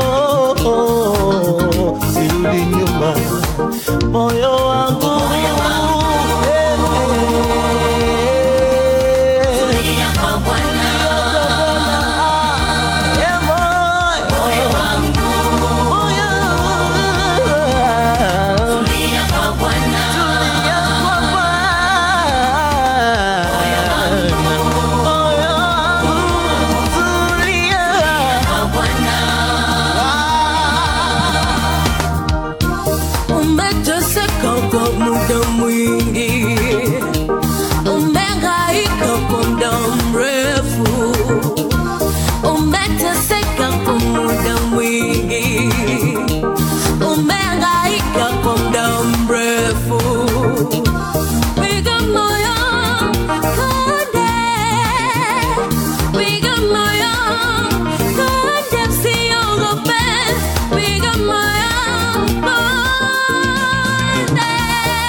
Asante sana. Wapigeni makofi hawa waimbaji wazuri sana kutoka na makofi zaidi, makofi, wameimba vizuri kutoka sehemu za Namanga.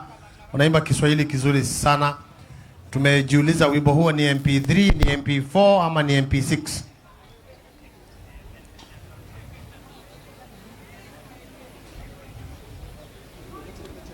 Basi kabla tujaingia kipindi cha kanisa, kuna kwaya imekuja hapa. Tunawapatia nafasi basi waimbe kwa vile wamekuja.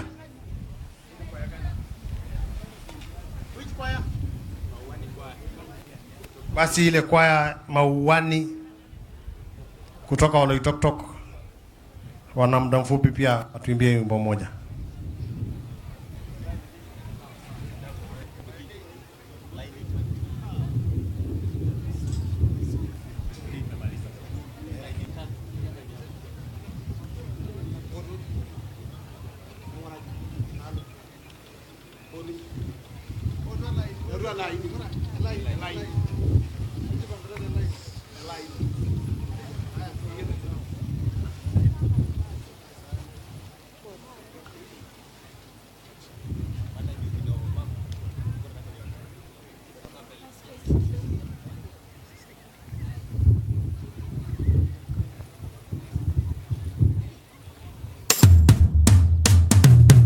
Dijangana besia ni jamandeli ira yanga iro ngasaya nano ya wadu malungani redembere ini ibigoro iro lejiru noroino.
Biurisho ye. Biurisho ya Amerika ya bodi. Ndasho biurisho. Ora le roye nyanga ye kebe na nyele kibodo. Nedi de neboyi.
Mama huyu ni mheshimiwa sana kwaya. Nimejulishwa kwamba wimbo na DJ hapana kata wimbo kienyeji unapunguza polepole. Kwaya asanteni sana. Ashena lengta ngarake naina. DJ unapunguza polepole tukiendanga namna hiyo. Basi kwa heshima ya mheshimiwa governor na deputy wake na wageni wote mlioalikwa hapa. Hivi sasa ni saa 6 na dakika 17 hivi ambapo ningependa kupatia nafasi kanisa. Wakati huu wa kanisa, ibada ya kanisa ikiongozwa na Bishop Kiroka na wachungaji wengine watakuchukua nafasi sasa hivi. Pigeni kwaya hizo zote makofi jamani kwa sababu ya nyimbo nzuri. Naingia ibada maalum kwa sababu ya sherehe ya leo.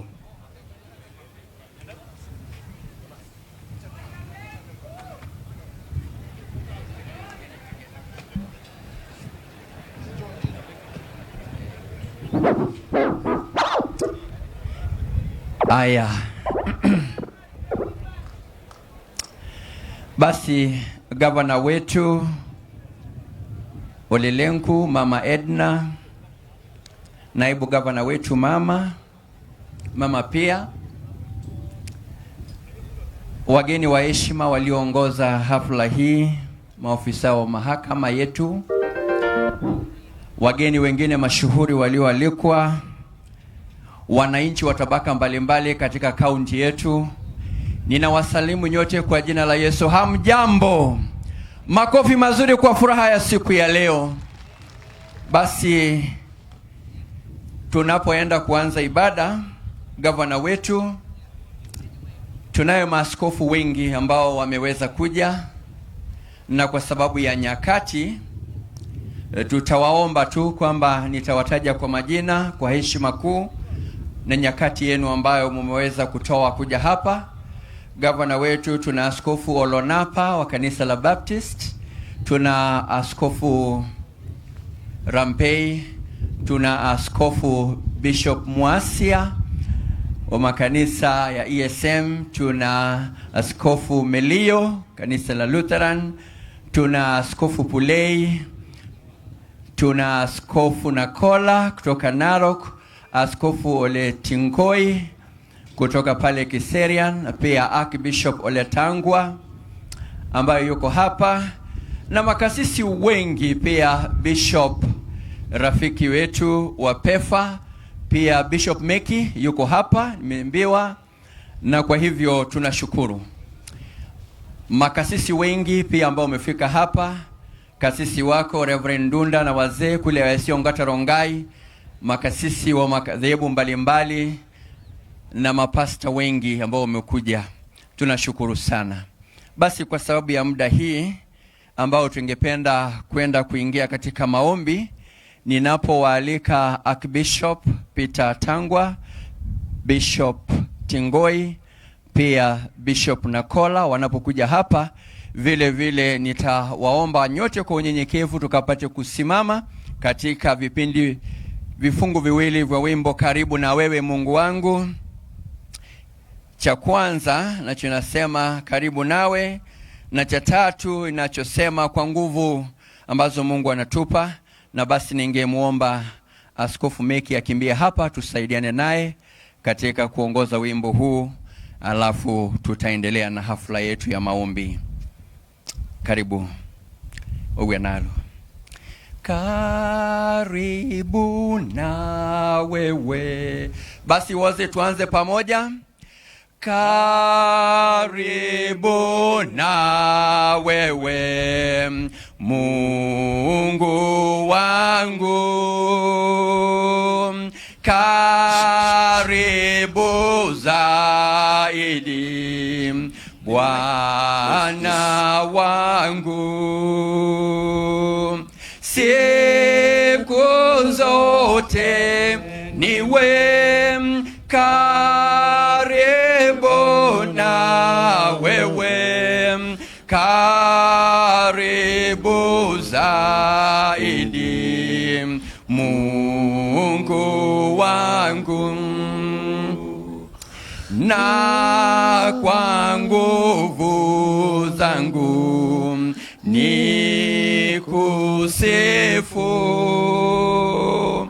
mwamba uwe maji ya wokovu,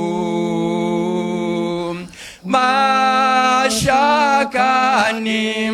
niwe karibu na wewe,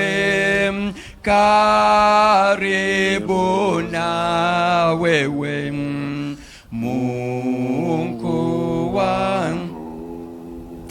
Baba na Mungu wetu unayotawala nyakati zote, tukubalie Mungu wetu tukapate kukushukuru sana kwa siku njema ambayo tumeingia, siku yenye furaha uliotengeneza kabla ya misingi ya dunia kuwekwa. Mungu wetu, asante kwa sababu ya safari za binadamu, na leo hii tumesimama hapa kwa sababu ya kutambua uongozi ulioweza kuipatia kaunti yetu ya Kajiado. Tunakushukuru Mungu wetu kwa yote ambayo yameendelea, na sasa tunapoenda kukabidhi uongozi huo pako Mungu wetu, tunaomba yakubali sala yetu kwa unyenyekevu mno. Mungu wetu, twakuomba yote ambayo tutakayotenda hapa na maneno tutakayosema, Bwana yakubalike machoni pako. Tumeyataja haya na kuomba kwa unyenyekevu kupitia kwa jina la mwanao Yesu Kristo aliye Bwana wetu. Asanteni. Naombeni tukakae. Namkaribisha Bishop Tangwa.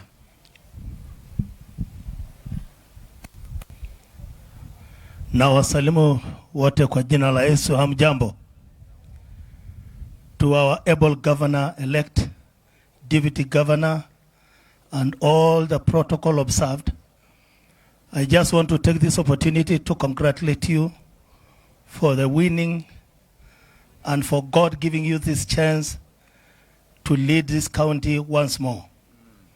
I just want to take this time to read one scripture, and then I'm going to hand over that we are going to pray for our governor. 1 Timothy 2:1-3. First of all, then I urge that supplication, prayers, intercessions, and thanksgiving be made for all men, for kings and all who are in high positions, that we may lead a quiet and peaceable life, godly, respectful in every way. This is good, and it is acceptable in the sight of our God, our Savior. Amen. So I take this opportunity to invite Bishop Nakola.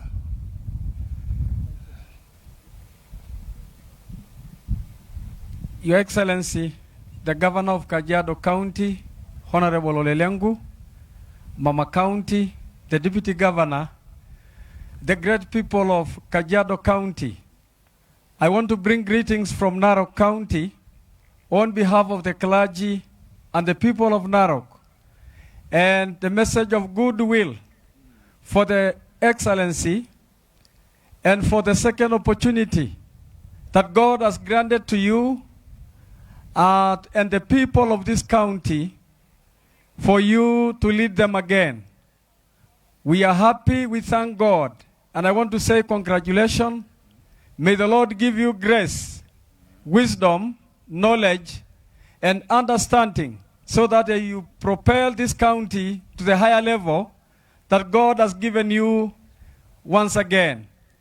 Ayuna jogolo shopo okin lama ay wengrorokino ay Narok ay wede nebendo monon yai kia da nyorada sabu ko leng tangara kyola yanyiti OLE LENKU wolo tilenye wolo shopo kile Kajiado atodua silta ngilen lo baba ori kido yok toloshole malo loncho engrorokino sabu wolo lo moni liare kia da masa yanyit na idara sagini lo yanyiti nasheba meda salda sati kido jaboro lorika otoniaki wengelapos woringa weilata no tungani ogelune ne leni nyake kibukoki kage mekenga nana wayoke ne pe yolo wolo shajo migla gadoringa lelo shalo kenga niginjanga yana she nada samba subadi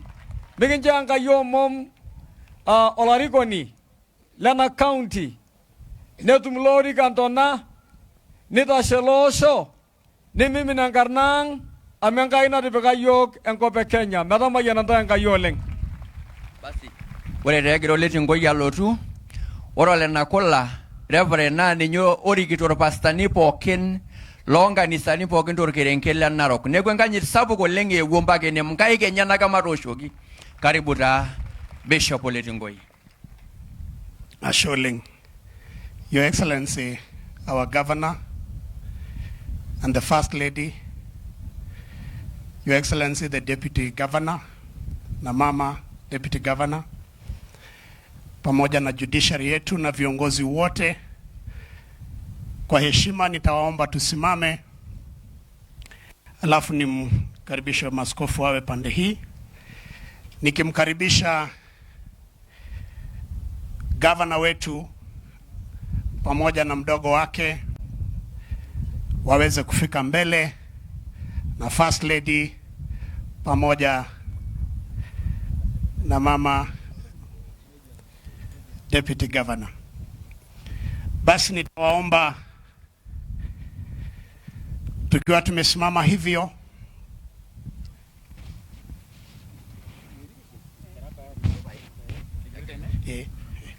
taomba piga magoti kwa unyenyekevu, na asante Gavana wetu kwa kumcha Mungu. Nikiomba maaskofu wakuu wote waweze kufika hapa, mtajua vile nimesema kindly, ndio tuweze kuweka uongozi huu mbele za Mungu. Tutasoma kitabu cha Samueli wa kwanza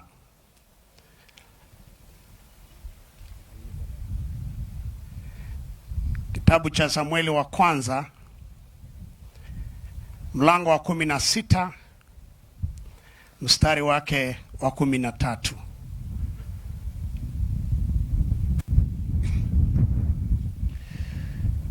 Ndipo Samueli akatua pembe yenye mafuta, akamtia mafuta kati ya ndugu zake, na roho ya Bwana ikamjalia Daudi kwa nguvu tangu siku ile.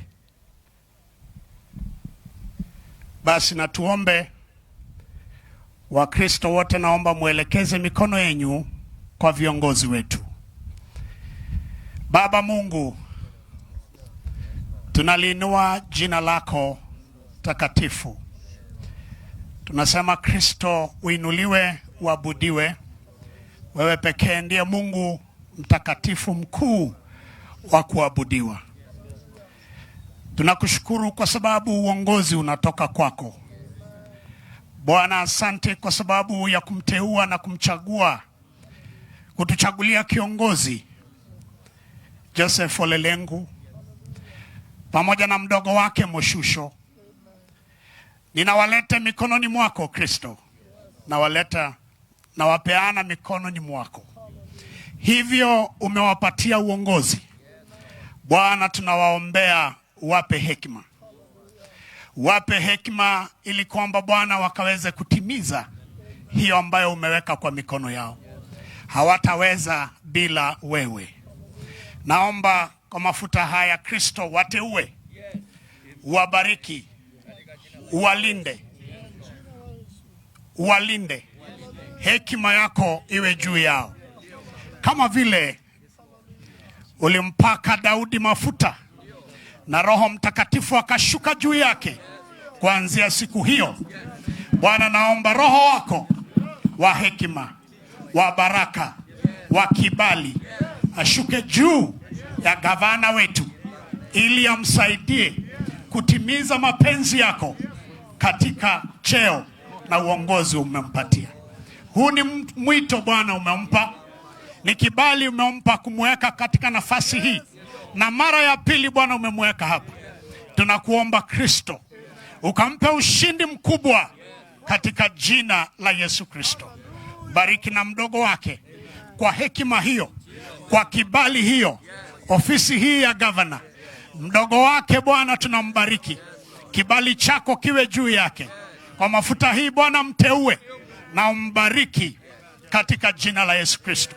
Wabariki na wake zao, wasaidizi wao ambayo umewaletea, umewaweka kwa maisha yao ili wawainue, wawaongoze katika wakati wote wanahitaji usaidizi. Tumewabariki, wapatie hekima, wapatie uongozi wako katika jina la Yesu Kristo. Tunaomba Bwana kwa uongozi wako, kaunti hii Bwana iwe ya amani. Ukiwa umeshambariki gavana wetu, Bwana bariki kaunti yote ambaye anaiongoza. Tunaomba umoja kwa makabila zote. Tunaomba amani katika kila pembe ya kaunti yetu. Kaunti hii ifanikiwe na ibarikiwe. Mcha Mungu ako kwa uongozi. Wacha watu wafurahi. Wafurahie katika jina la Yesu. Leta Bwana nafasi ya utele katika kaunti hii. Tunaomba mvua hata kwa wakati huu kwa ajili ya baraka hii. Tunaomba Bwana utele wa maisha. Endelea kuwabariki na kuwapa afya kwa utukufu wa jina lako. Maadui zake, kila jambo ambalo linarushwa katika pembe zote na njia yote, Bwana tumeikataa na tumemfunika na damu ya Kristo. Ukampiganie, ukamshindanie kwa yote. Bariki familia zao. Tunaomba Kristo hivyo umewapa ushindi pamoja mpaka wakamaliza mhula wa kwanza. Wapatie pia wamalizie hii tena kwa ushindi mkubwa katika jina la Yesu Kristo. Tumewaleta mikononi mwako na tumewabariki katika jina la Baba, la Mwana na la Roho Mtakatifu. Amen. Amen. Thank you, Your Excellency. Thank you. Thank you, Your Excellency. Congratulations. Congratulations, Your Excellency. Thank you. Thank you, Mom. Mungu abariki kaunti yetu ya Kajiado na nchi yetu ya Kenya. Amen. Msalimie mwenzako, umwambie umebarikiwa. Asante.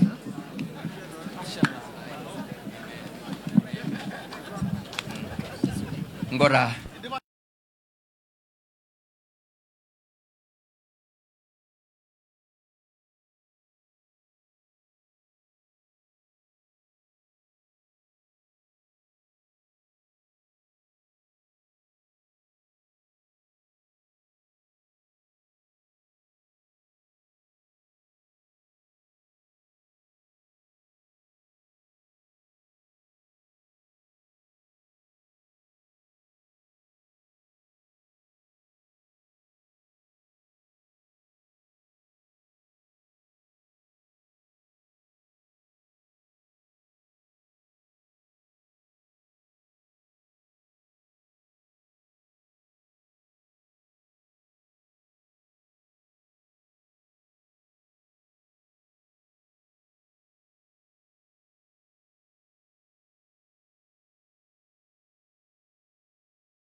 Yeah.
Asante sana kwaya hiyo kutoka inaitwa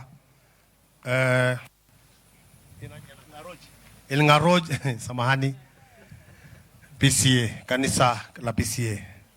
Kwa heshima ya First Lady wetu, kwa heshima ya First Lady wetu Madam Edna Lenku, kuna mwimbaji ametoka mahali utokako. Kama amjui, Mheshimiwa Gavana alienda mpaka Bomet ndio akapata mtu yake.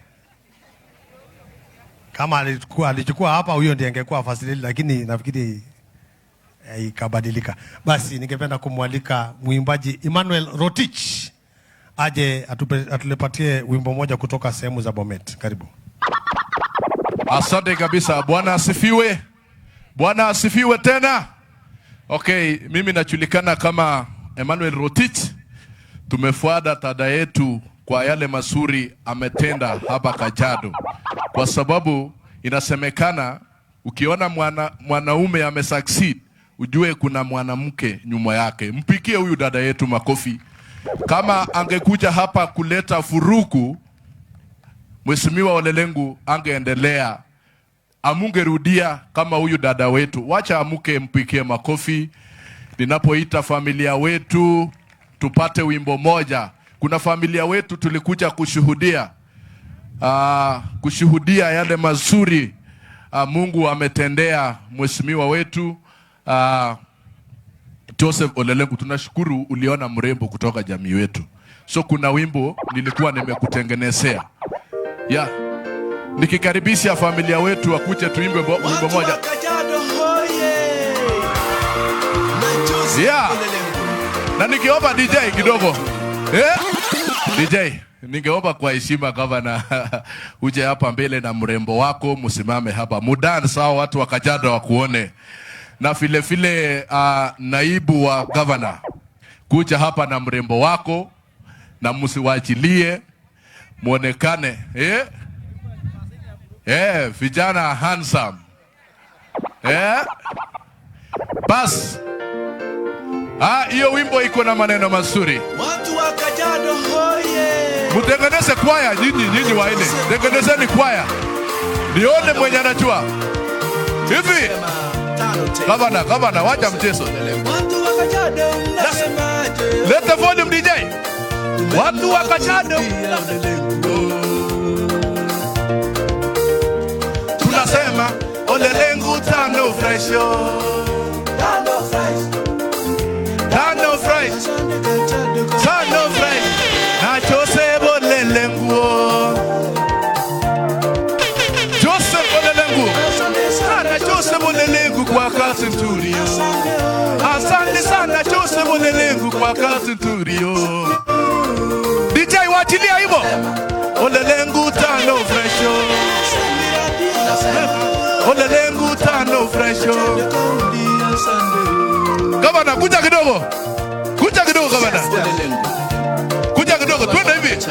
Najua wakane wanachezanga hivi. Ndio maana watu wa Kajiado walisema lazima turudie Joseph. Gavana, hebu ringa kidogo. Unajua kurudi sio rahisi. Sika kiuno hivi Gavana. Tembeza chini kwa chini sasa. Chini Gavana. Anapenda kila mtu kabisa. Yeye ana ukabila, yeye ana ubaguzi.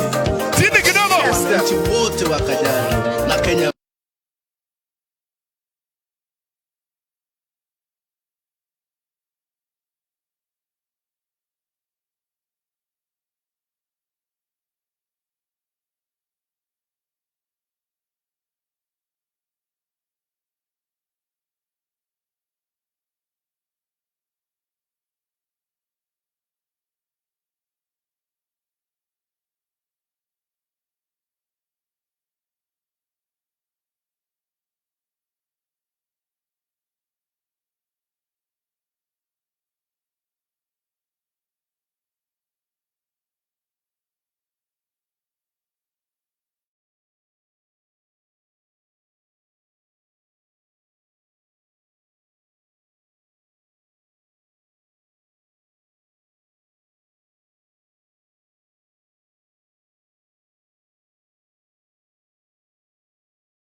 Akaniuliza wewe utafuta namna, nikamwambia kuna kitu nitafanya.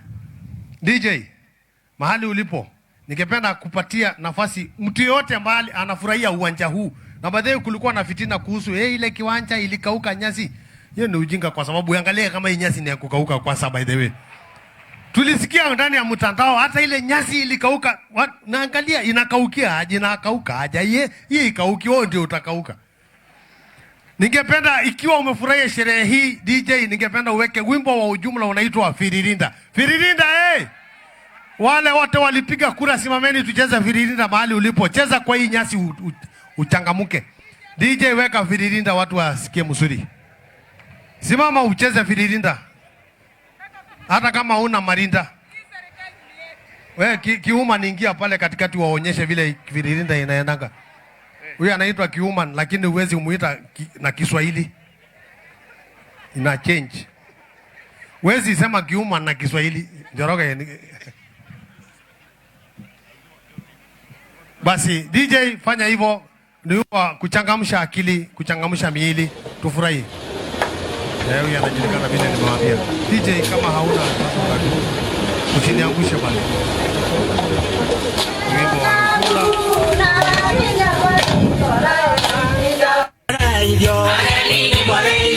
Asicheza mahali ulipoingia uwanjani kama unaweza. Weka volume DJ.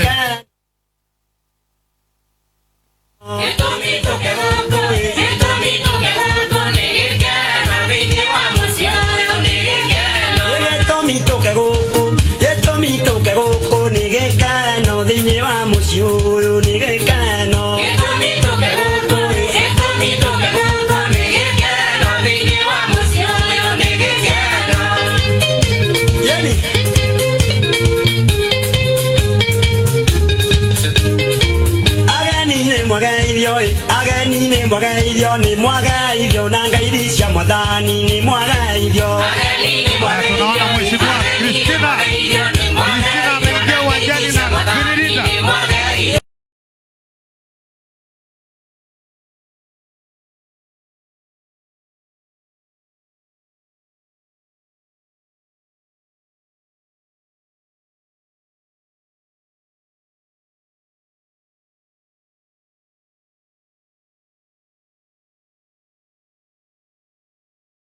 Ingia uwanjani kama unachangamka, ingia katikati ya uwanja, furahia, ingia kwenye uwanja wenye nyasi iliyokauka.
sana. Piga vigelegele mahali ulipo.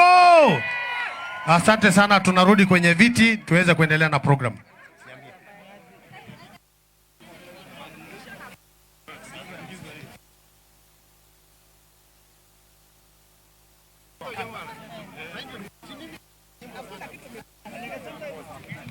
Basi tunarudi kwa viti. Najua kila mtu anatamani kuimba.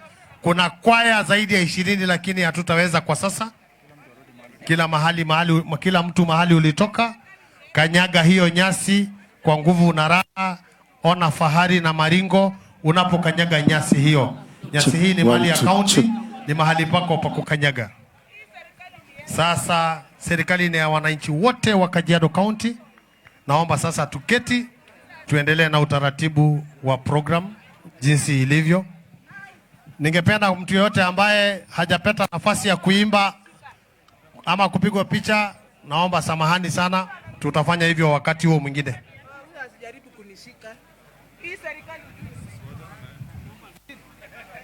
Basi ningependa kila mtu aketi, tuwe makini sasa. Tukisema ni kuimba itakuwa ni mpaka kesho. Basi naomba sasa tuingie utaratibu huu. Kabla sijamualika Mheshimiwa Deputy Governor, wapi mwenzangu MC Sangeda? Nasikia una ujumbe. Furaha iliyoje mpaka umenyamaza uongei. Simama pale, zungumza maneno mawili. Okay. Nindona rwimbo rwa kugiginya na muma na andu aingi. Muriega andu arungai kou Ngong'u na kou muma guko Kajiado, muriega? Muri akenu muno neguo. No ni mwarutire wira. Tuhurire igavana ruhi. Eni. Riu ne wira kana atia? No jobu. Loma senda suba. Enda suba loma sai mairoro ginodo. Ore ba olomoni lata na kiata ba olalashi lang olchore lang likibuita apa tesiai olalashi oji Olekuyoni. Kenare ng'ole neewuo Olekuyoni enatumo Julius Olekuyoni olapa pastai. Kake eitu etumoki amu keetai duo sininye emasho naijo ena te Narok. Naajoki Olekuyoni mbaa naara uni. Atiaki enedukuya pairoroki orgavanai Mheshimiwa LENKU. Ore eniare atiaki Olekuyoni iroroki irmaasai le Kajiado. Ore eneuni ejoito Olekuyoni ashe. Ibung'aki apa Olekuyoni teidia kop e Tanzania. Na mikintoki atum ewueji nikijokinye ilarikok lang enashe. Ore peibung'i nikinyok apa kulo tung'anak liabori ayiok taa kulo watangazaji. Nabaiki kiro ong'uan ilarikok orgavanai ajo kalo kiama petii enkerai ormaasai nena katitin amu eshomo apa aing'oru olorika netobiko teseel ompaka nebulaki ormunyei, kumbe ketum apa Olekuyoni ormunyei amu meeta nena katitin. Nelo orgavanai omeitayu teseel. Ore kira irmaasai welelero o watangazaji pookin, etejo LENKU Mheshimiwa Governor ormarei lino mikitamayian Enkai. Enyaaka si Olekuyoni nejo kake kelotu ninye aitai te video enye pakumbe ore dii apa ninye orgavanai LENKU entushukoki lapa tasati enashe lootodua ajo ore ele gavanai lang neme Kajiado ake naitosha, ekenap inkauntini pookin ormaasai. Emayian entae Enkai kuldo payiani. Aitayio ng'ole video najo kainyang'aki irpayiani 10 irkarash. Najo duo awosh osabu oyie kegiroo 50. Naa ore orkarash obo enchata.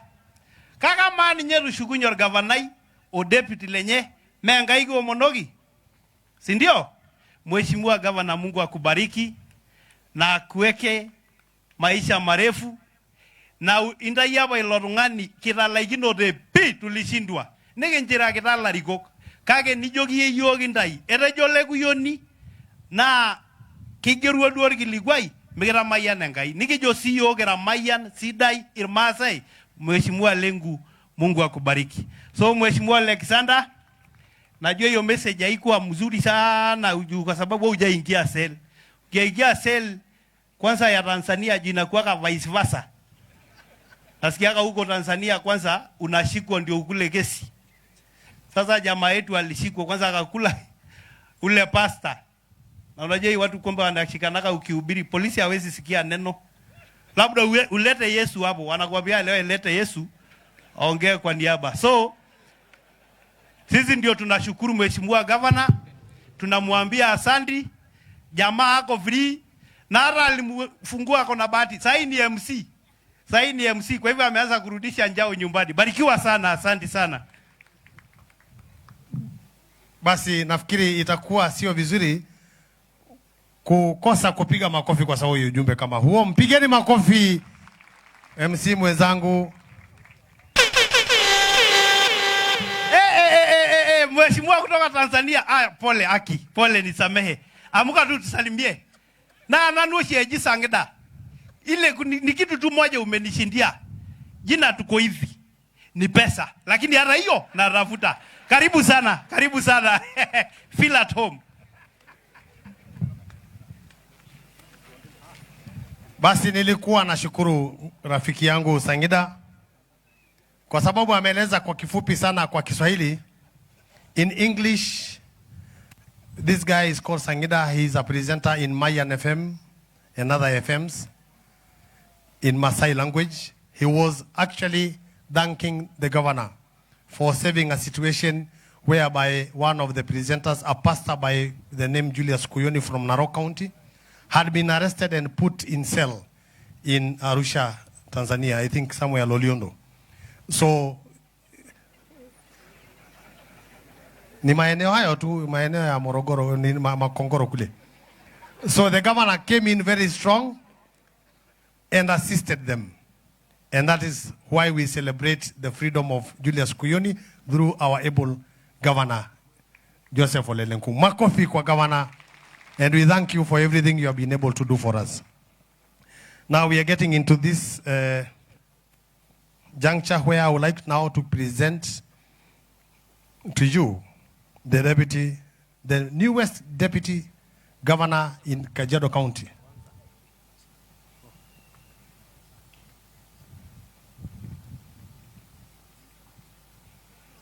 Oh.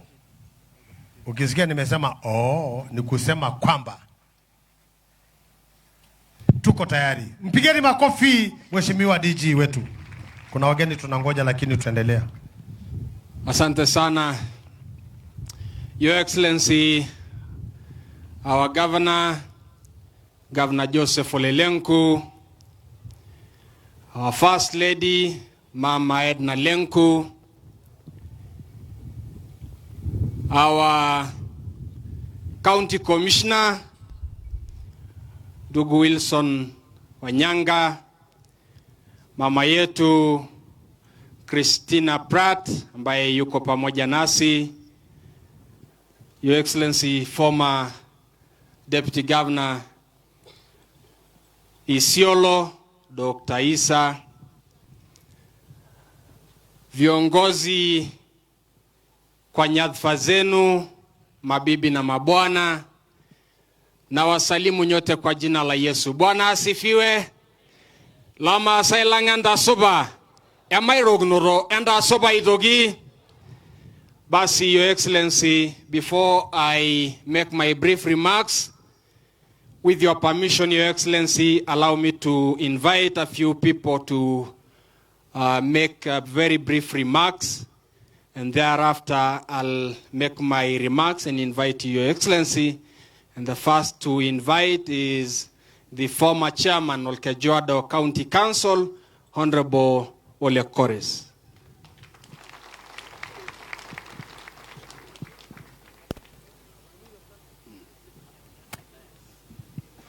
Asante sana DG. Hebu tusalimiane kama unaniona mahali ulipo. Bwana asifiwe. Asifiwe tena. Nitaenda kuongea kwa kifupi sana. Ya kwanza ni kumshukuru Mungu kwa kutuwezesha inawezekana. Si mnajua inawezekana ni nini? Ningelipenda tu kushukuru Mungu tena kwa sababu alituwezesha tupange hii siku na tukafika tuje tusherehekee uchaguzi wa gavana wetu wa ODM Joseph Jama Ole Lenku. Ningependa pia kushukuru watu wa Kajiado kwa msimamo mliokuwa naye na kwa uongozi ule mliona katika chama yetu ambaye itakaye tawala Jamhuri ya Kenya. Ningelipenda pia kuwashukuru wenzetu wale tulikuwa tunashindana na wao, kwa sababu haikuwa vita, ilikuwa ni kuuza sera na kupeana hope katika watu wa Kajiado, na ikawa maji ilizidi unga upande mwingine na upande wetu tukafaulu, lakini sisi wote ni wana Kajiado. Ningependa kuwaeleza ushindi wa Ole Lenku ni ushindi wetu sisi wote. Gavana, kwa sababu umekuwa gavana kutoka leo. Wale walikupa kura, wale hawakukupa kura, wote wako chini yako, washikilie na tusonge mbele. Kwa wale pia hawakupata kiti sasa, kunaye kesho, kuje tufanye kazi pamoja, tujenge Kajiado yetu. Ningependa kushukuru watu wa Kajiado, lakini hasa wale walipigia sisi kura. Na bila kusita, kuna watu walitushikilia kabisa. Na ni familia ya NASA ilifanya hii iwezekane. Wale wengine pia walijaribu mbinu yote na ni sawa, lakini mimi nawashukuru. Ningependa pia kushukuru ndugu zetu huku Masaini, kwa sababu tuligawanyika mulango, rika, nini, lakini wengi waliona mwangaza. Na ningeomba ni washukuru wao kwa Kimaasai. Ore rana ya dogoya na engaiya shugogi anashei. Na akashugogi engaiya anashei amo isho yok abama norana duata nikembonga Ole Lenku kuliela wakumok nisho yok engai matisip merasa yuanara relekekun. Moshogi engai. Ore engai etejoki apa metumoro nagol barara.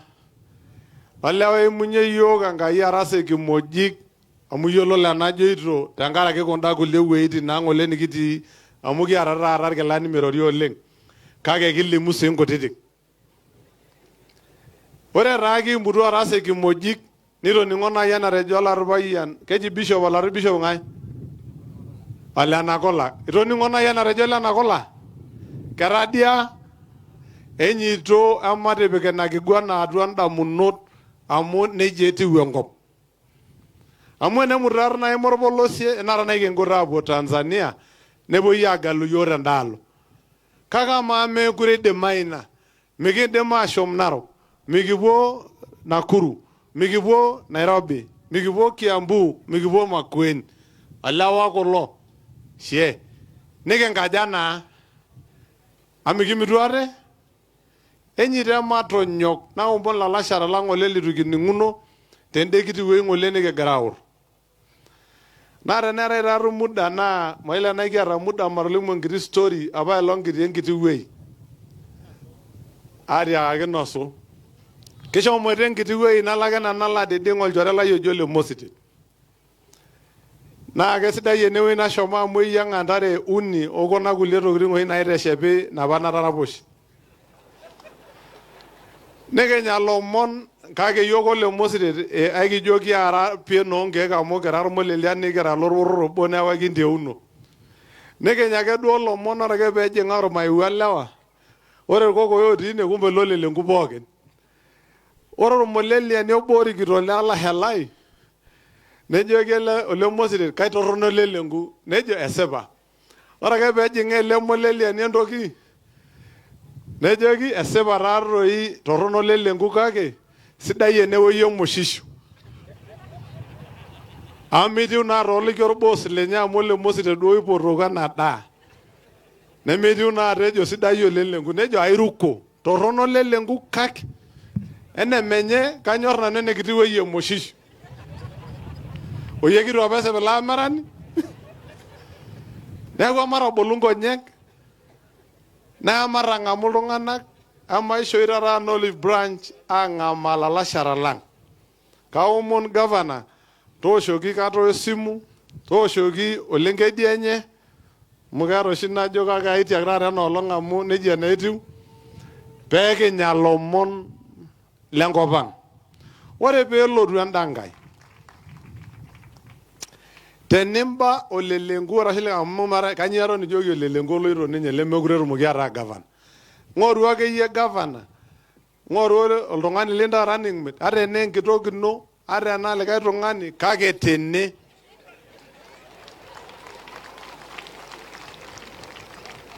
Tene muraro ngole mene wei abairaro yi governor neremu. Kake ora ke nitepe ngole nde wei yo. Itepia nde wei. Kake ora raisere pe akunejeru ngomera ole kores ofulani. Ole ubage na moshisho wanagara yenye. Neloru ole mai wanenye. Niki mbana mpaka yele bo. Amwera ijo ola wake. Oyi lo uda. Oyi bukwa ishama na die na die. Mikiara ni nesirai. Ende. Naka omonda ya maro ningune woyi oling. Wore naba yebala aton. Era bana rejo kikumok lelengu. Nari abase nano lelo jiro neji. Jiro mesida yo lelengu meyole siai mekaja. Ama na yo kulo yolo. Oya mikibonda rauragi. Kolara ariyak. Onja ke yolo ngani bogorora jarsano. Governor rabole mlango. Peloru nara relero ngani alimosha nara. Tena inyor rohi Kajiado. Amame ni jogi lelengu ri kwa bare uaso kenunuka yari kesongo. Ora isere anaina na jogi le polisikis keyengo benye. Neako maisho konapa nikijiro meyolo lelengu. Ore na amwera ni nyishe yankai. Maaba orage. Amwesi le gajora basi yebi yew. Na agera benduara ni arabelori rase losho. Me orage lelengu anare ninye. To rage ke yanare jer maasai. Mbanga hemenino. Nirogi ole ka lotu na orage anare je yo nilangangino. Kage mikindoki aro niridi ajo netiu anaja amu separe. Aragi mongo amu neji anejo sambur. Neaku kalo nanu ajo sholeng amu erasa temba supati. Ore ketiu nejia amata yiolake lapa tung'anak lang oibung'akitia yiok ena. Amu ore iltung'anak oibung'akitia yiok ena nikiyiolo naa lelo tung'anak ookisikito. Etoisho duo enkiteng. Nee neisho oshi enkiteng. Teniata nkituak imiet naa nkayiok endaaji nao sikito natoishe ina kiteng. Nitoki lendaaji ao. Ore naa amu lenaang duo taata nemetii nkituak are nabo ake yiok ook sikito. Ore piiboru kule oru amaro pookin amu noonkishuny. Ore naa amu itasho DG kaapal tine pee itobiraki yiok orgavanai enkai tumo. Nikiponu ainosie siasa amu keetae irmasin taata neeku mikiyieu nikiro oleng. Kakajo ashe oleng enoto enkata sidai. Eroroki nkang'itie tenishukoko neewaita enchipai sapuk oleng e Kajiado County naa sapuk ina kirorokinoto e Narok. Ore enajito nai elde barnot eeta simui kumok nikinotito keji ake olee kake olee sidai ake nye Kajiado. Aijo yie meeta najito lelo tung'anak le Narok. Pasate edol le Narok yiok oomanya. Basi nepali ena anyor keseri. Aya, makofi tena kwa chairman Ole Kores, asante sana. Your Excellency, niruhusu nimkaribishe tena former chairman wa Kajiado County Council na pia yeye ni chairman wa Kitengela Municipality wa Lendaya. Baba mzee wa Lendaya, kuja tuseme moja, alafu tuendelee.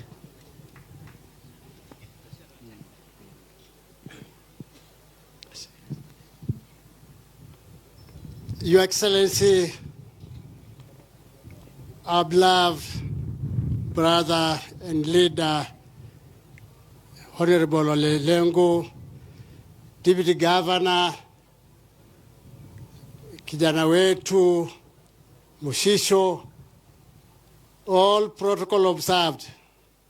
Mimi sitakuwa na mengi kwa sababu sikuambiwa mbeleni nitakuja kuongea, lakini kama kiongozi wa zamani kuna mengi ambayo tungalitaka kusema, lakini leo ni kumshukuru Mwenyezi Mungu kwa kutupatia viongozi wapya katika kaunti yetu. Your Excellency, wananchi wa Kajiado wanajua mengi ambayo uliowafanyia ndio wakakuchagua. Ndipo wale wapinzani wetu wangalipata hiyo nafasi kwa sababu wananchi hawana imani na hao. Hiyo imani ambayo wananchi wa kaunti wa Kajiado wako na wewe na uongozi wako uendeleshe. Kuna mengi ambayo tunatazamia kaunti hii ifanyie hao wananchi, na kwa uongozi wako tuna imani kwamba wataipata hiyo maendeleo. Nao mbona ngajama, nao mbona lungana poken. Wodwa mara na boa mo kirusholata pa. Negi shulol dungana le lori kasininji ngwari rabeya. Warenta ilo peni gira oro. Tongo iro ine mesia kino. Enye danga jama asa nyerba yanya maigwanara. Pede na nonga jijina oriyok. Negi ruma janja anga jina jaya larintomon. Negi janga jaya larintomon. Pegi dola jore lorika. Mingwana di. Na omoni iltunga na boki na jogia marendo kinabo. Wananchi wa Kajiado, tafadhali tuwe kitu kimoja, tuweke amani, tuweke umoja, ili Kajiado yetu iweze kwenda mbele. Mimi sina mengi, nashukuru sana Mheshimiwa Governor na uongozi wake wote kwa vile wametutendea. Asanteni na Mungu awabariki. Asante sana Mheshimiwa Lendaya. Basi kwa sababu kuna wageni wamewasili kwa njia hiyo, mnaona helikopta zimeingia, tutaendelea na nafasi tofauti. Mheshimiwa Pareno, lakini kabla hajazungumza tunaweza kuwa na entertainment kidogo. Wapi tuko na Marian Tutuma hapa, ni mmoja wetu. Wapi yule kiongozi wa ODM? Ile wimbo ilikuwa inaitwaje?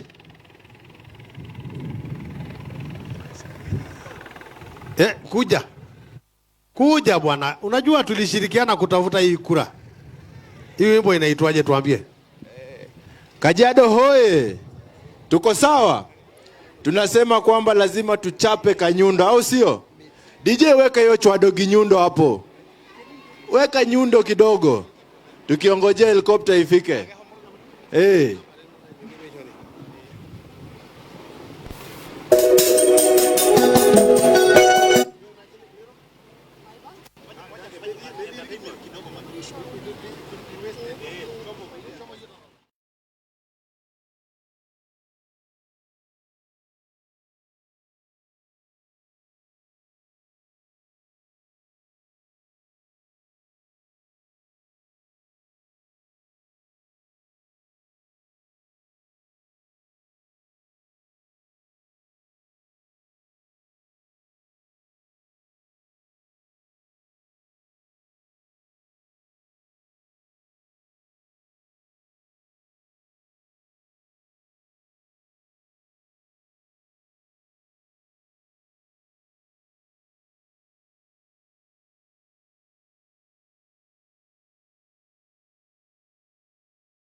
Asante sana DJ. Makofi kila mtu mahali uliko unaporudi kwa kiti. Tulipokuwa tunaendelea na sherehe yetu, semeni wameingia wageni mashuhuri na bado wanazidi kuingia. Karibu sana mheshimiwa. Wengine ni wapya katika uongozi, wengine wamekuwa na uzoefu wa siku nyingi. Msafara huo wote umeongozwa na mheshimiwa Kalonzo mwenyewe. Wapi makofi? Pamoja na viongozi wote waliokuwa na yeye, karibuni sana. Basi tulikuwa tunaendelea na utaratibu wetu, program yetu, na mregeshea mheshimiwa DG wetu. Tumekuwa na deputy governor mpya kwa mara ya pili, mheshimiwa Moshisho. Asante sana Your Excellency Dr. Stephen Kalonzo Musyoka, karibu sana. Wapi makofi ya mheshimiwa Kalonzo Musyoka? Asante sana, karibu Your Excellency, pamoja na waheshimiwa wengine. Mheshimiwa Sunkuli amekuja na wewe na waheshimiwa wengi sana. Your Excellency, tumeanza maongezi, hotuba kidogo kidogo. na tunajua uko na haraka. Ningependa kumuita Mheshimiwa Pareno aweze kusema mawili kisha tuendelee kwa haraka. Mheshimiwa Pareno, tumpigie seneta wetu makofi. Asante sana.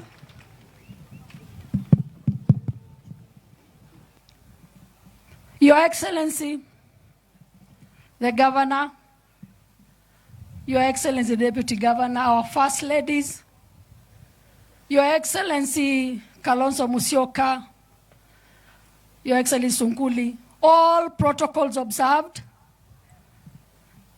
Nimeona wenzangu wabunge na wasalimu nyote. Enda subaloba asai. Enda sube nanga igil. Your Excellency, today is your day. Today is the day for Kajiado County to celebrate you. And celebrate your win. Your Excellency, nataka kusema hivi. Tulikimbia county mzima. And the energy I saw in you, the commitment I saw in you, it is only God-given.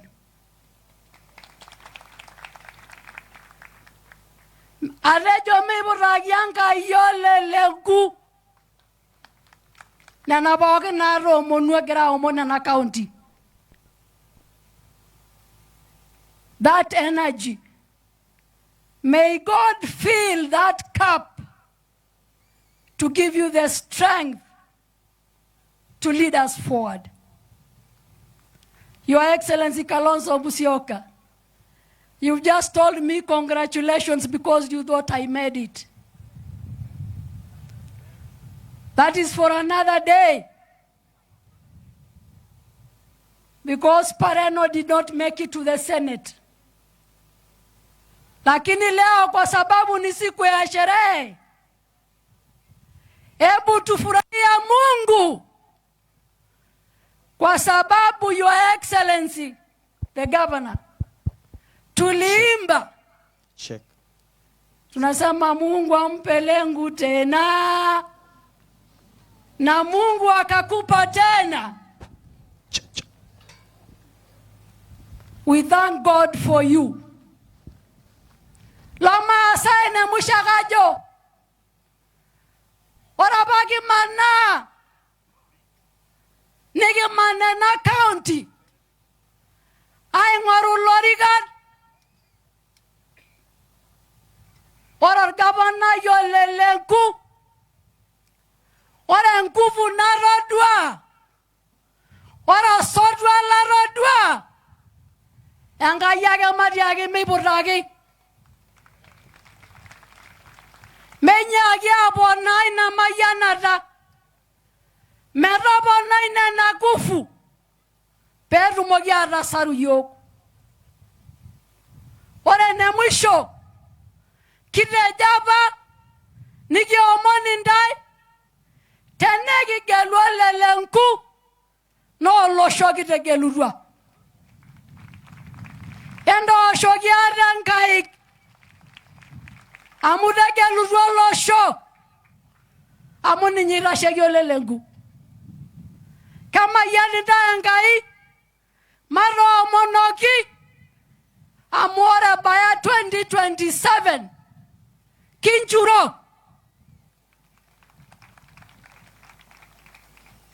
Finally, Your Excellency, my only prayer is that God gives you the strength to face so much, because there are a lot of expectations. Expectations for our county. The expectations and the cosmopolitan that you carry by your shoulders. We wish you well. Mama Edna, you've been a pillar. Mama Etu Beatrice, Beside, we don't say behind every man. We say beside every man, there is a strong woman. You have made us proud as our first ladies. And that is why God has made sure that you come back. I know you have a lot in your shoulders, but it shall be. Baba Raila Amolo Odinga. Baba Raila Amolo Odinga, wherever you are, may God fill your cup with strength and blessings. May God realize your dream for our country. And when you come, I know you will hold OLE LENKU by his hand, and together we shall succeed. God bless you all. Thank you very much. Tumpigie Senator wetu makofi. Asante sana. Your Excellency, tukitamatisha, ningependa kumuita rafiki yetu Maina Njenga aweze kusema moja tu, kisha niseme moja, tuendelee.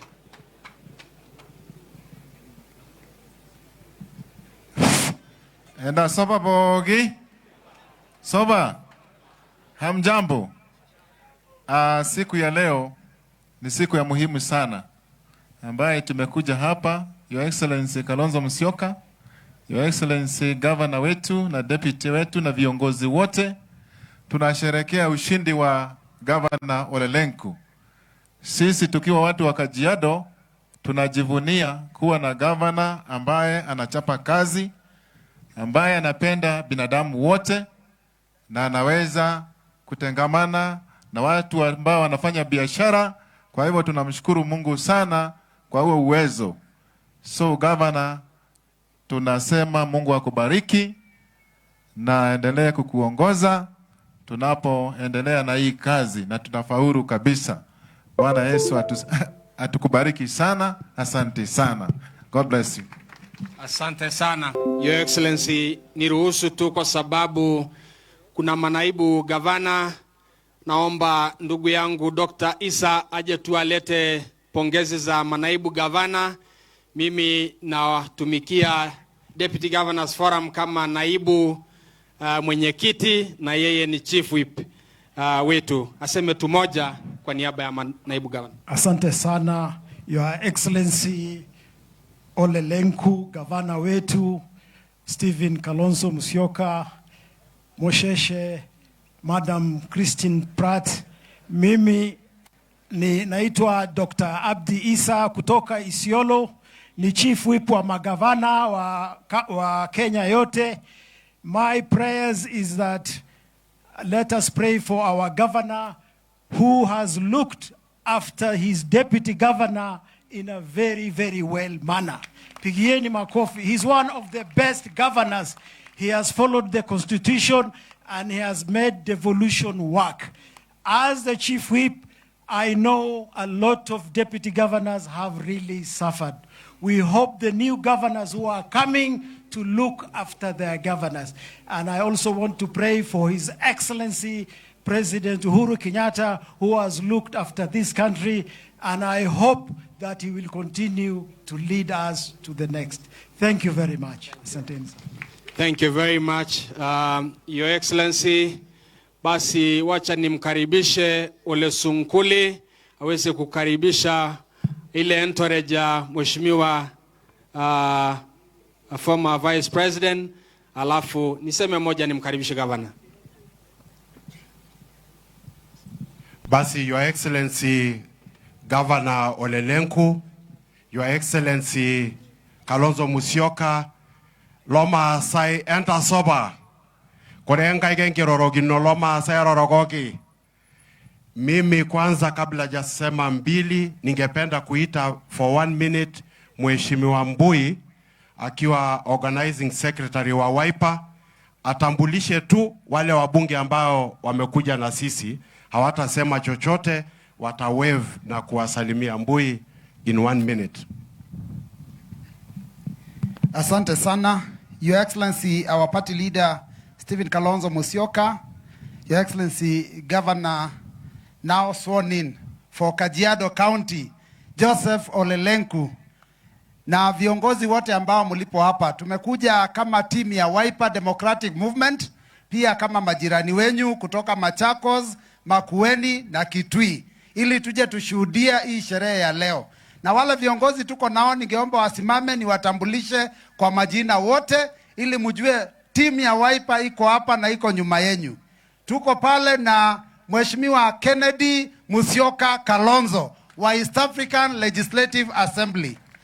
Tuko pale na Mheshimiwa Joshua Kimilu, mbunge wa Kaiti kule Makueni. Tuko pale na Mheshimiwa Kasanga Sylvia ambaye alikuwa nominated senator kwa Senate ya Kenya. Tuko na Mheshimiwa Musili Mawadhe, mbunge wa Embakasi South kule Nairobi wa chama cha Wiper. Tuko na Mheshimiwa jirani wenyu wa Mavoko kule Machakos, Mheshimiwa Patrick Makau. Tuko na Mheshimiwa jirani wenyu tena wa kutoka Kilome, Mheshimiwa Thaddeus Zambia, engineer. Tuko pale pia na Mheshimiwa jirani wa kutoka Kibwezi East ambaye alikuwa speaker na amechaguliwa tena, Mheshimiwa Jessica Mbalu. Nafikiri pia tuko na candidate wetu alikuwa candidate wa chama cha Wiper kule Kasarani Nairobi. Fanya tu hivi. Hiyo inaitwa Wiper. Nataka munipatia tu Wiper moja, Wiper. Asante sana. Yangu ni kusema tu, Your Excellency, congratulations on behalf of those leaders for a fight that was well fought, na siasa ambayo ilikuwa ya tumetembea na wana tumetembea kila mahali. You have done a very clean campaign, and that is why God has chosen you to be the leader again of this great county of Kajiado. Na sisi pia tunajua Mungu ndio anapeana viongozi. Na tunajua hata kama tumemaliza hii ya ugavana, tunajua kuna kiti moja imebakia, na sasa tumeipeleka kwa Mwenyezi Mungu. Ikiwezekana within the next 12 days tutangaziwe kiongozi yule tulitarajia, His Excellency Raila Amolo Odinga. Mungu awabariki, asanteni. Basi asante Mbui, na ningependa tu kusema kwamba Wiper, candidate wa Wiper Kajiado County alikuwa ni Governor Ole Lenku. Na ni kwa sababu hiyo ndio chama chama yote imekuja hapa kumpongeza, kwa sababu chama iliendorse Mheshimiwa Ole Lenku. Basi mimi ningesema mambo mawili peke yake. Kwanza, pongezi Mheshimiwa Ole Lenku. Asho leng oljorelai kirama yanenkai kinja erisha taramata koloma sai taramata losho telolongata. Ile kazi imebaki kwako sasa ni kuunganisha jamii, kwa sababu kura imeisha. Lazima watu waletwe pamoja bila kujali rika na bila kujali ukoo na bila kujali kabila, kwa sababu Kajiado tumeishi watu wote wa Kenya. Kwa hivyo uko na jukumu kubwa, lakini wewe una uwezo na tunakutakia mema. Ya pili, ningependa kusema tulitembea na Mheshimiwa Kalonzo. Wale ambao wanajua, mimi nilikuwa running mate wa Mheshimiwa Kalonzo. Nikakuwa Masai wa kwanza kwa miaka 56 kuwa running mate of a major political party katika nchi ya Kenya. Na kwa sababu hiyo, ningependa kwa niaba ya jamii, kwa nafasi hii ambayo tumepata, kumshukuru Mheshimiwa Kalonzo kwa kututambua sisi kama Wamasai. Korer Maasai ojo ashe Kalonzo. Koren kaiga ashe te Mheshimiwa Kalonzo. Na ninawaomba mshikilie huyu mzee Mheshimiwa, na ukiomba ya mahali pengine, omba ya Wamasai pia, kwa sababu wanakutegemea. Ya mwisho, the foundation of Masai culture is justice and fair play. Wamasai wanaamini sana haki. Na ni kwa sababu hiyo sisi tumeunga Raila Odinga mkono kwenda kotini kutafuta haki. Na wakati anatafuta haki, tunaomba jamii tutulie, tuwe watu watulivu, watu wa amani. Baada ya Supreme Court kutamka, hiyo itakuwa mwisho. Na sisi kama Wakenya tutarudi tuungane pamoja, tukue kitu kimoja, chini ya rais wa Jamhuri ya Kenya. Kwa hivyo leo ni kusema asante na kumshukuru Mungu kwa peaceful election na kumshukuru kwa sababu ya Ole Lenku. Naenda kukomalizia kwa kusema tutarudi tena kuja kusherekea vizuri na kuhakikisha kwamba maisha ya watu wetu inaenda mbele vizuri. Kwa hivyo sasa nitamuita tena Deputy Governor aweze kuita Governor ili Mheshimiwa Kalonzo aweze tuongea, kwa sababu bado tunaenda Makueni na bado pia tunaenda Kitui kwa sherehe kama hizi. Asanteni sana, Mungu awabariki. Asherole. Thank you. Thank you very much.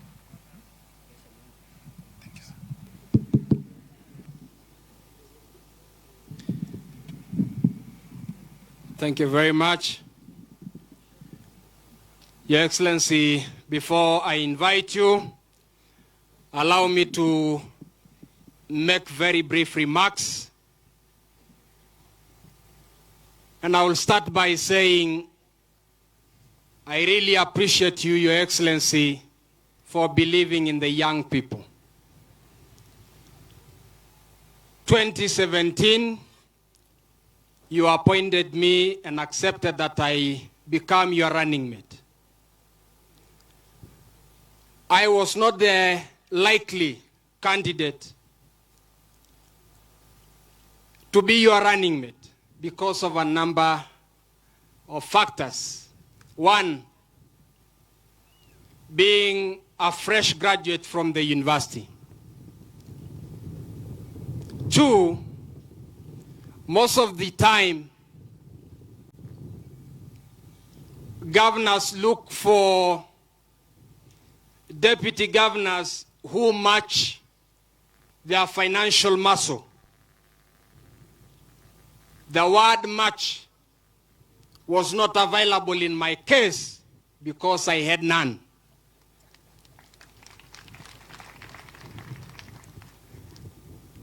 Most of the time, candidates look for running mates who have a matching experience that I had none. But you accepted me against all odds. I became the youngest deputy governor in Kenya in 2017.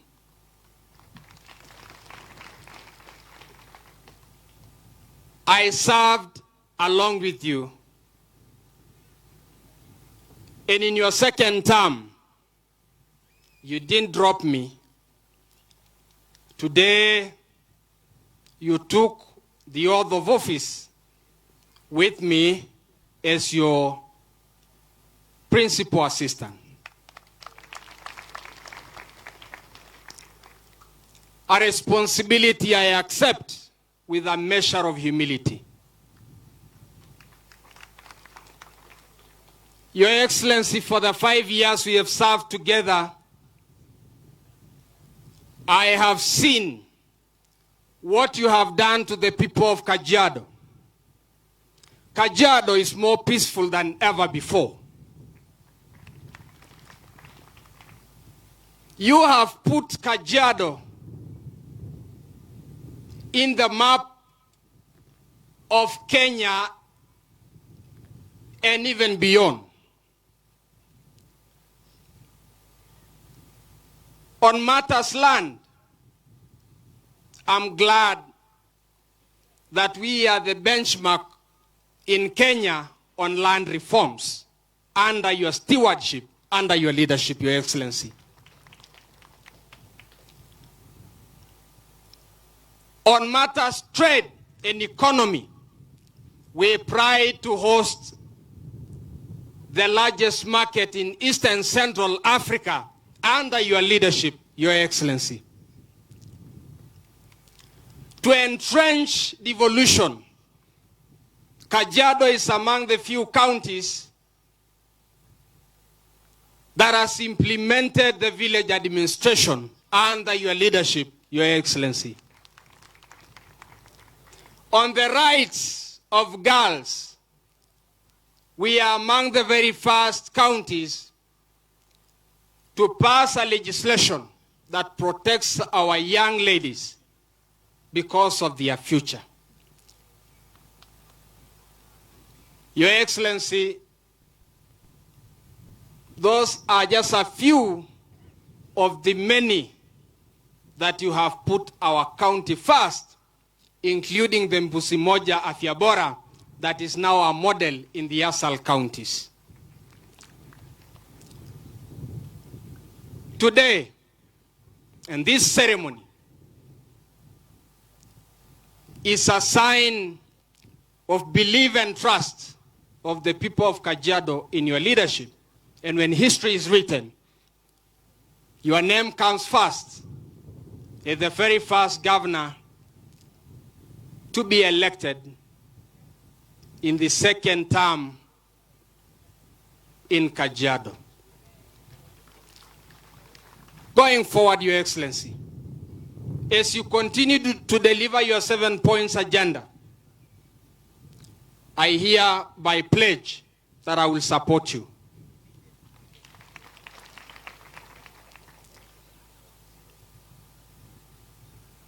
I will be loyal to you. I will pray for you to make sure that you live a life legacy in Kajiado. God bless you, Your Excellency, and allow me to congratulate you formally for your re-election. Watu wetu na washukuruni jameni. Upendo ambao mmetuonyesha ni wa ajabu. Mumejitokeza kupiga kura. Tunasema asante. Wakati wa siasa umeisha, ni wakati wa kufanya kazi sasa. Mvurutano wa siasa umeisha, ni wakati wa kuchapa kazi. Wale ambao tulipingana nao, tushikane mikono, tutoe huduma kwa watu wetu wa Kajiado. Lama sailangide jashe, ore nyorara nintodua yok, meede nigende mara lagendai, kage aisiligendai ajalai bongara gavanai, peki asagendai arakasi, tankara kia nyorara nintodua yok, nigelulu yo tankara eare, eri Kwerana County. Eidinge yaronga ige siasa, erabe siasiai, liginjinda nare ngole, amai ragiamba ashari, amai bongarda, marasaki irmase langesiai. It is my singular honor, therefore, ladies and gentlemen, to allow ourselves to stand up as I request His Excellency the Governor to come and make his remarks. Your Excellency, sir.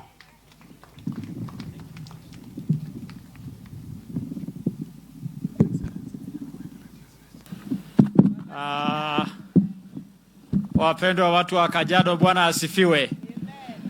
Naomba hata tusiketi. Mgeni wetu wa heshima Excellency Kalonzo Musyoka ameomba baada kuna functions mbili ya Makueni na ya Kitui, lakini nikimkaribisha hapa mbele nataka kumshukuru kwa njia ya kipekee. He's been a friend, a father, and a very big supporter of my cause and the Ma Nation. And so, Your Excellency, jana nilikueleza kwamba mimi ni rafiki yako, mtu wako. Na unajua last time mimi ndio nilikuwa governor wako. Sasa umepata governors wengi. Nikakuomba lazima upitie hapa na umepitia, na kushukuru sana. You have made us proud as a nation. You delivered your block and more for our Azimio coalition. And we are here also to thank you. Sababu, as Brother Sunkuli put it, tulisema hatutaweka Wiper governor candidate Kajiado sababu Lenku anatuwakilisha sisi wana Wiper. I give you my word that I will support the Wiper family in Kajiado and beyond. And as one of our national figures, we celebrate you for your humility and gentleness. And now I want to take this opportunity to request you to come and address your people then we release you. We proceed with a very short program, then we release the people of Kajiado to go and celebrate their win. Karibu sana.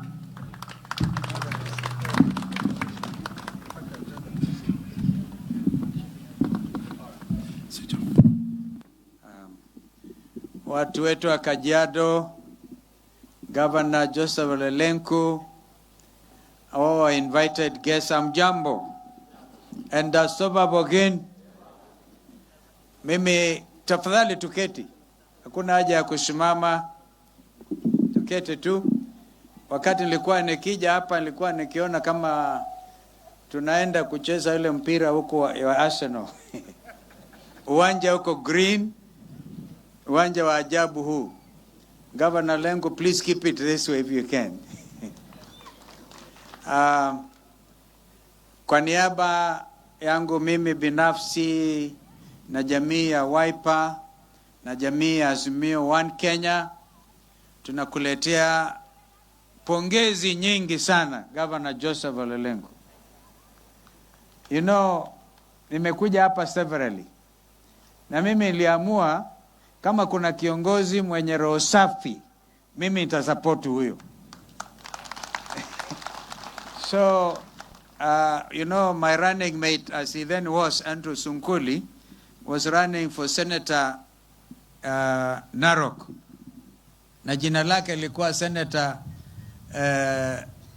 Senator bila deni. Yani hakuwa na deni. Na mimi nasema Governor Lenku ni governor mwenye roho safi. Munisaidie kumpigia makofi na kumcongratulate. Na kwa kimombo, if only we could have leaders with clean heart, and leading with clean heart, not falling prey to underhand machinations, and you stand tall like Governor Lenku stands, then we will have a better nation. So I bring you my congratulations pamoja na mama. Mimi najiishi kama niko wa jamii hii. When kijana alikuwa na rights of passage, nimletea ndume kidogo. Ng'ombe ya kike nadhani imezaa. Na ng'ombe inaitwa Kalonzo. Mnipigie makofi. Sasa hatuna mengi leo. Kazi iliyo mbele yetu ni kubwa sana. Kijana yangu ako hapa. Ng'ombe amezaa sio? Sawa, vizuri sana wana. So urafiki pia ni kitu ya maana. And I knew that Mheshimiwa Lenku had competition from other worthy candidates. Lakini mimi nilikuwa na hofia tu wenzetu hao wa wheelbarrow wasichukue. Kwa hivyo nikasukuma sana wana Wiper wamsaidie governor achukue. And I'm happy we are able to stop wheelbarrow guys. They are still pretending they won. Of course they didn't win Kajiado. Hawakushinda Machakos mahali nimetoka. Hawakushinda Makueni mahali inaelekea. Hawakushinda my home county of Kitui. Walikuwa najigamba kama wamechukua magavana 31. Sasa, if only they had allowed Mombasa and Kakamega, Azimio la Umoja One Kenya Coalition will be having majority governors. Kwa hivyo tuwaombee wenzetu wa Kakamega na Machako na Mombasa vile vile wafanye busara, wachague magavana wa Azimio. Kazi ni ngumu na Mungu tunajua kwa pamoja nasi. And if it is for us, who can be against us? So, Senator dada yetu Perino, I honestly thought ulishinda. I can't believe you didn't manage, but that is the way it is. Allow me to congratulate our sister ambaye ni mgeni hapa. Na mimi mamlaka yote kutoka sasa naachia dada yetu Christine Pratt ambaye ako hapa. And I want to congratulate you because I know you will represent our sister properly in the Senate. You'll be feeling much more actually compensated. But our people of Kajiado, nyinyi ni sura ya nchi. Endeleeni chini ya uongozi wa ndugu yetu Lenku kuonyesha umaarufu wenu wa kuishi kwa amani na pia kutunza hata heshima ya utamaduni wetu. kwa sababu jamii ya Masai wanashikilia utamaduni vilivyo. Wengine wote wamesalimu amri, ni kama wazungu wa Uingereza weusi. Kwa hivyo, I just wanted to really end my remarks by wishing you well, Governor Lenku. As I said, Kajiado right now has a problem with the drought. Nikiona ng'ombe akiumia, mimi naumia sana. If there's a way tunaweza kutafuta mahali kuna nyasi Kenya hii, iletwe ng'ombe zetu za Kajiado na wale wengine, it will be good. But going forward lazima tutafute njia ya sio tu kutegemea mvua, tunalisha ng'ombe za ajabu alafu zinakwisha. Mnajua azimio la Umoja One Kenya tulikuwa tunasema kutakuwa na livestock insurance. Na bado tunaamini hiyo itafanyika. Ya mwisho basi, tunamwombea ndugu yetu Raila Odinga mema. This is just victory deferred by a few days. Mimi ni wakili, nimeangalia petition yetu na ni nzuri sana. Nzuri sana. Na ikiwezekana Raila awe rais wa 5 wa Jamhuri ya Kenya. Wangapi wanamuombea? Asanteni sana. Asholeng.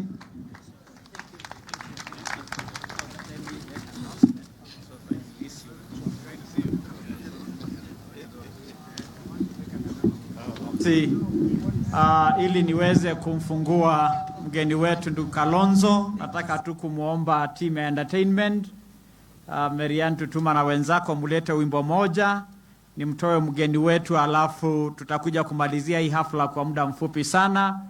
And Your Excellency, you have our support and commitment that we will build a model county for the rest of the nation to copy, so that our devolved units will not become conclave for negative ethnicity, but place where Kenyans find pride to call home.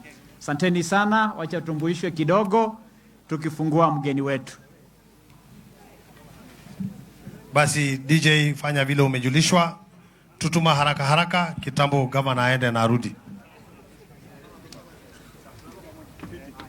Mheshimiwa Kalonzo, kwa heri.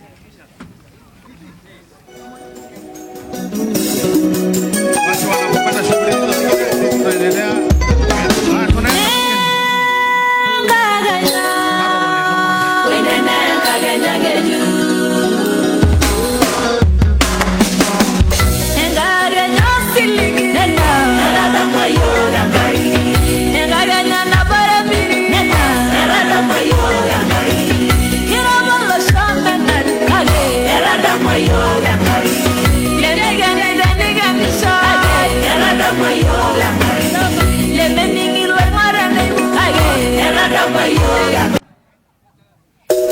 Enda subabo kinolo shalai egidingiraro kerido no mamene weji na etwo ni shobo mankek nerugu solele ngusho rangurai emega meyodi dwiro bera agena gwanja ya teniyo la jere mankeki tejengarwa na gwanja mairigrana mairafia na mashosuvugu amgegi edwadi duasheba na nerila ora ngudisin na rargash na rangudisin oru marara nyayangai jaganga ganyangejuk na radamwe yogangai amo ebegi nigiro ye eimolo imwa kage eradamwe do ninye yogangai amo ishage ninye yok obo tola baligregelurwa bokin mesisi angayang enda shona marara ntebega aganga ganya.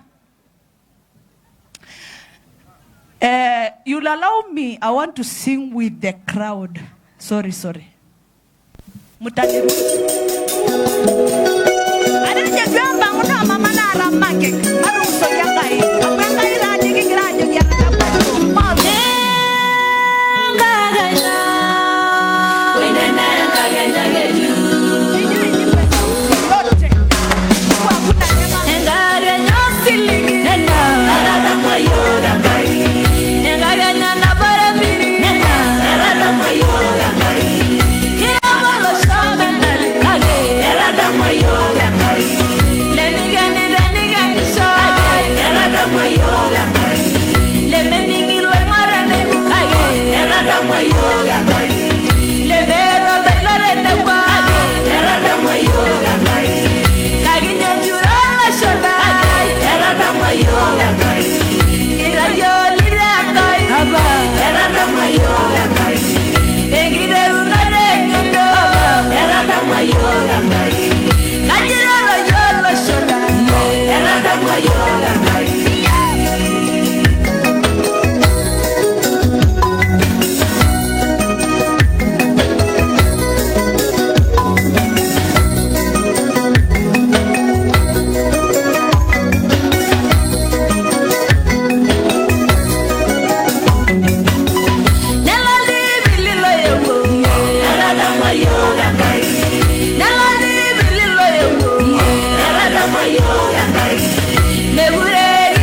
Thank you. Yeah.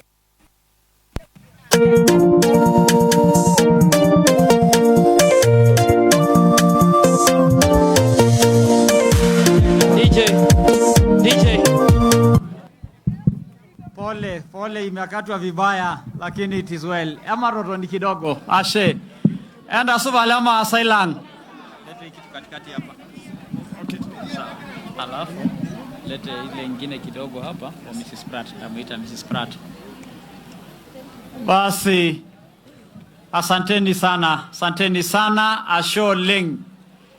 Najua leo imekuwa siku ya Kiingereza mingi na watu wengi hawasikii,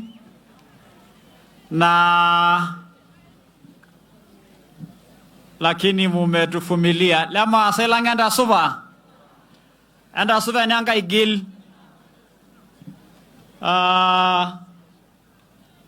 Ndugu wapendwa wa Kenya wenzangu, viongozi wengi ambayo wamekuja kusherehekea siku hii nasi, mama wetu Christina Pratt Kenyatta, our elected leaders, Honorable Mai, Honorable Parashina, our MCS elect, viongozi ambayo wameongoza kaunti hii kwa nyakati zilizopita, Chairman Ole Kores, Chairman Ole Ntaya, our Speaker Osoi, mama wetu Pareno, ndugu na dada tuliopitia safari hii pamoja ambaye hawajapata nafasi ya kuzungumza kama Jennifer Moinket, niliona Nyagwanza kutoka Kajiado North na wengine. Ninajaribu kuchukua nafasi kuruhusu ndege ziondoke. Ninajua sinasababisha makelele kidogo, na kwa muda sio mrefu nitamuomba tu kwa niaba ya wageni wetu Mama Christina Pratt kuja tusalimie baada ya hizi ndege kwenda. Lakini nimtambue pia wa executive director wa chama chetu cha ODM ndugu Oduor Ongwen, nimuombe tu akuja hapa mbele kama njia ya utambulizi. Ninajua mara mingi yeye ni kupanga maneno, the force behind the chama, the strong party ODM. Ndio tu. Unajua vyama kama meli kuna kuaga na sehemu kubwa chini ya maji haionekani ambaye ndio inasukuma meli. Huyu ndugu ndiye anasukuma chama yetu bila yeye kuonekana sana. We celebrate you, we appreciate you, and we are grateful you are here. Na unaona wa chama ODM has done very well in Kajiado and in our country. So thank you for being here.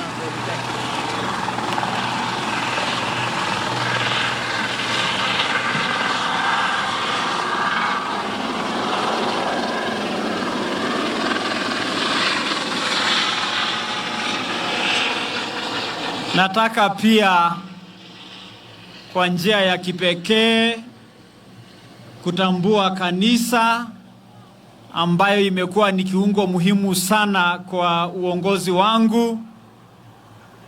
Kuna mabishops watatu niliwapatia jukumu ya kunichunga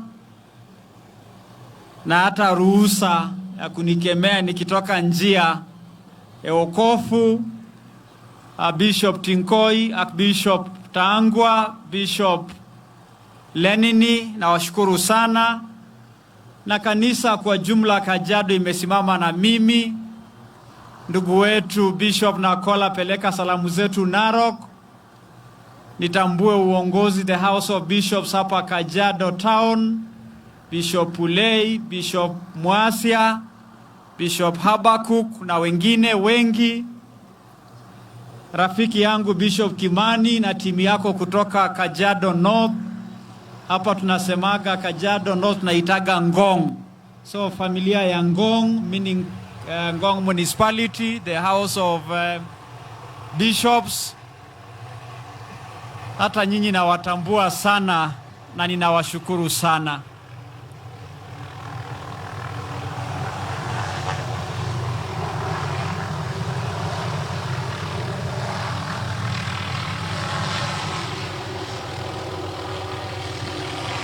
Basi tumemaliza hiyo nafasi ya mandege.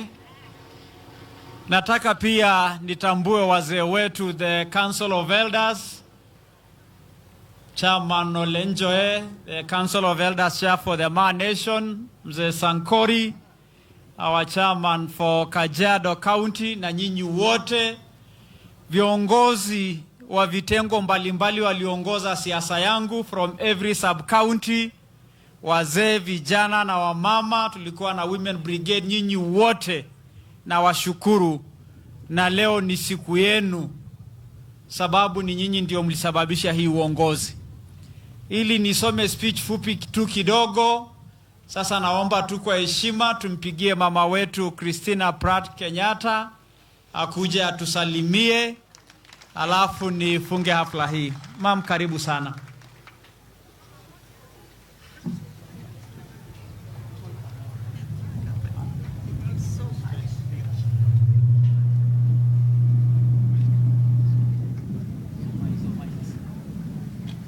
Thank you. Your Excellency, Honorable Joseph Ole Lenku, Your Excellency, our First Lady of the County of Kajiado, Mama Edna, Your Excellencies, the Deputy Governor and the Second Lady of the County of Kajiado, God is good. God is good all the time, and that is his nature. Your Excellency, I stand here with so much pride and gratitude to our God, because God has done it for us. God has done it for us. And we thank him and we praise him. Marafiki, mabibi na mabwana wa kaunti ya Kajiado, hamjambo. Hamjambo. Hamjambo tena. Mimi niko na furaha, nimejaa na furaha mingi, kwa sababu najua ile safari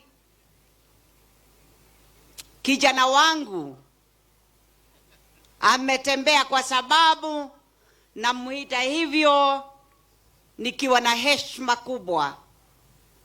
Ni kijana wangu ambao mimi nikiwa mama yake najivunia sana.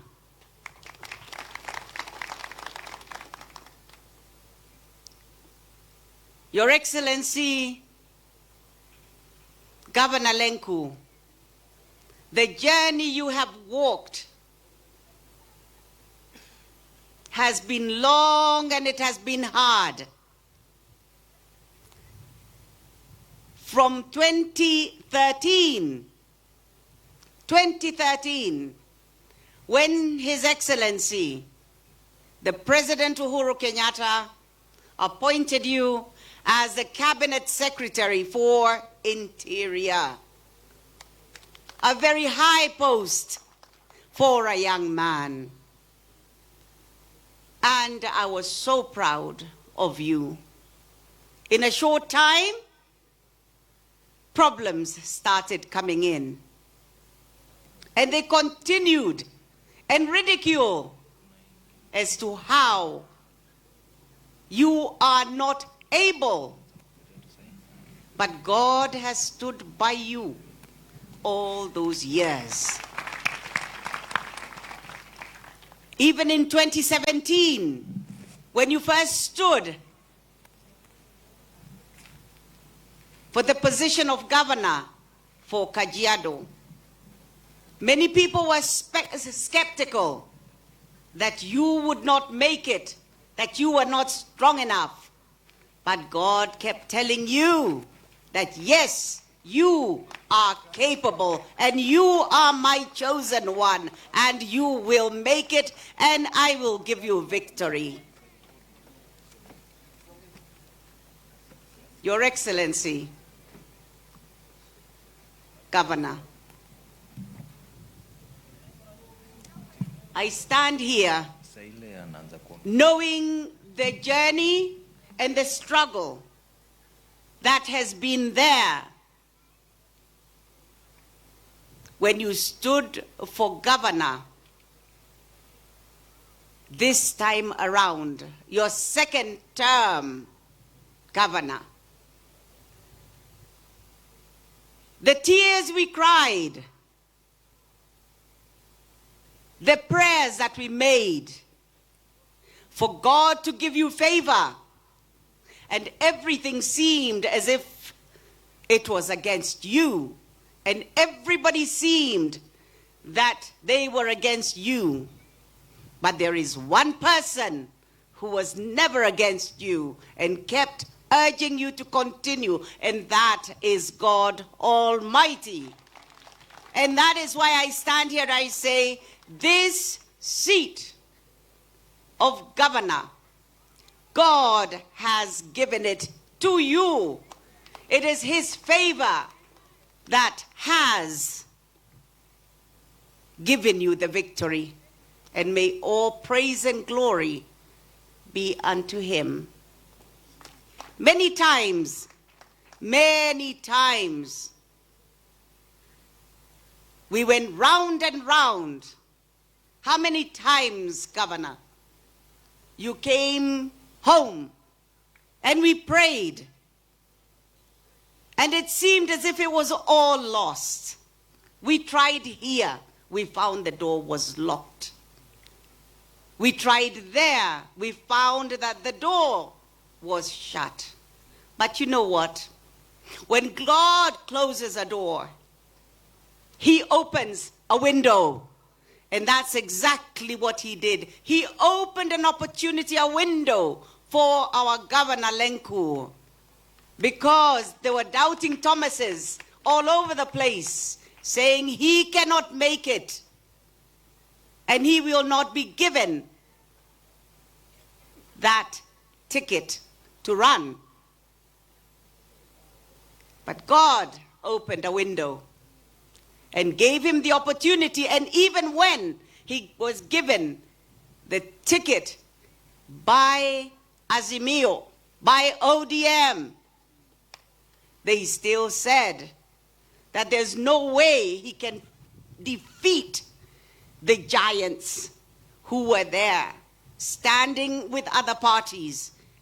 Even his own party would not give him a ticket. But what they did not realize is that God is almighty and nothing is impossible with God.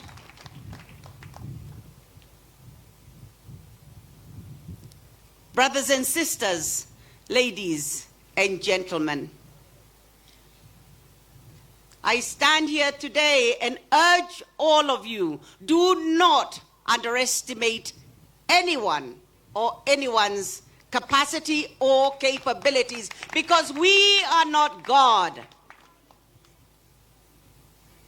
And God has a plan for each and every one of us. And he has always had a good plan for Governor LENKU and Mama Edna. The only thing that he asks of us is that we trust in his judgment. And the favor of God has been on our governor. I, as his mother, believed in him. My belief in him has never wavered. And I'm standing here as proud mother to say thank you, Lord, for your favor and mercy. Thank you, Lord, that you have silenced the naysayers who have said that it was impossible. But nothing is impossible where God is in control. Therefore, we thank God. All I ask, Your Excellency, you lead a very cosmopolitan county. This is the beauty of the county of Kajiado. This is the face of Kenya, where every single tribe from every single corner of Kenya resides. And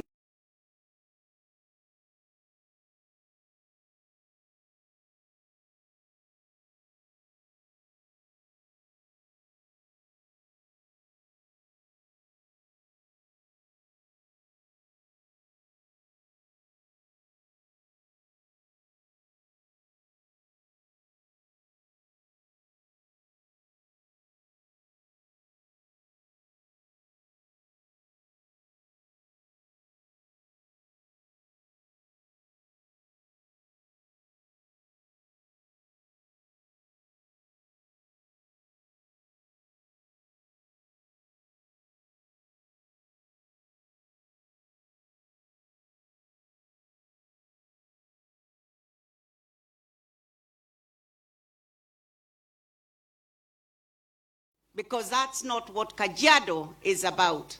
Because you saw in this young man the capacity, the capability, the leadership qualities that he has.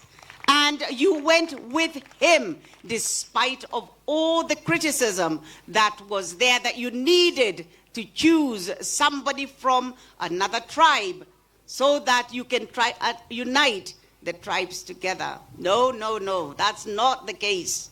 You look at the capability. You believe in the young people. You believe in the young people of this nation because they have qualities and they have talents and they have leadership capacity. And you believed in your deputy and you said, no matter what, I believe in this young man and we believe that we will deliver together.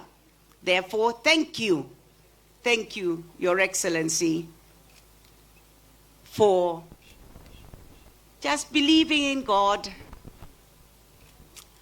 believing in yourself, that nothing is impossible. You know, that night, or let's say as the morning was approaching of the 10th, Wednesday early morning, and I think it was, 2:00 a.m. Oh my goodness me. Everything seemed to have been lost. Hope was fading. But there was still a flicker of hope remaining. And by 4:00, the errors were found. Because at 2, we were being told that our governor had lost the battle. But God had not lost the battle. God had not lost the battle. By 4:00, victory was there. And our governor was given the ticket, the winning ticket. He had won the elections. Now, isn't God just wonderful? He will stick by you as long as you trust in him. Mama Edna, Your Excellency, thank you.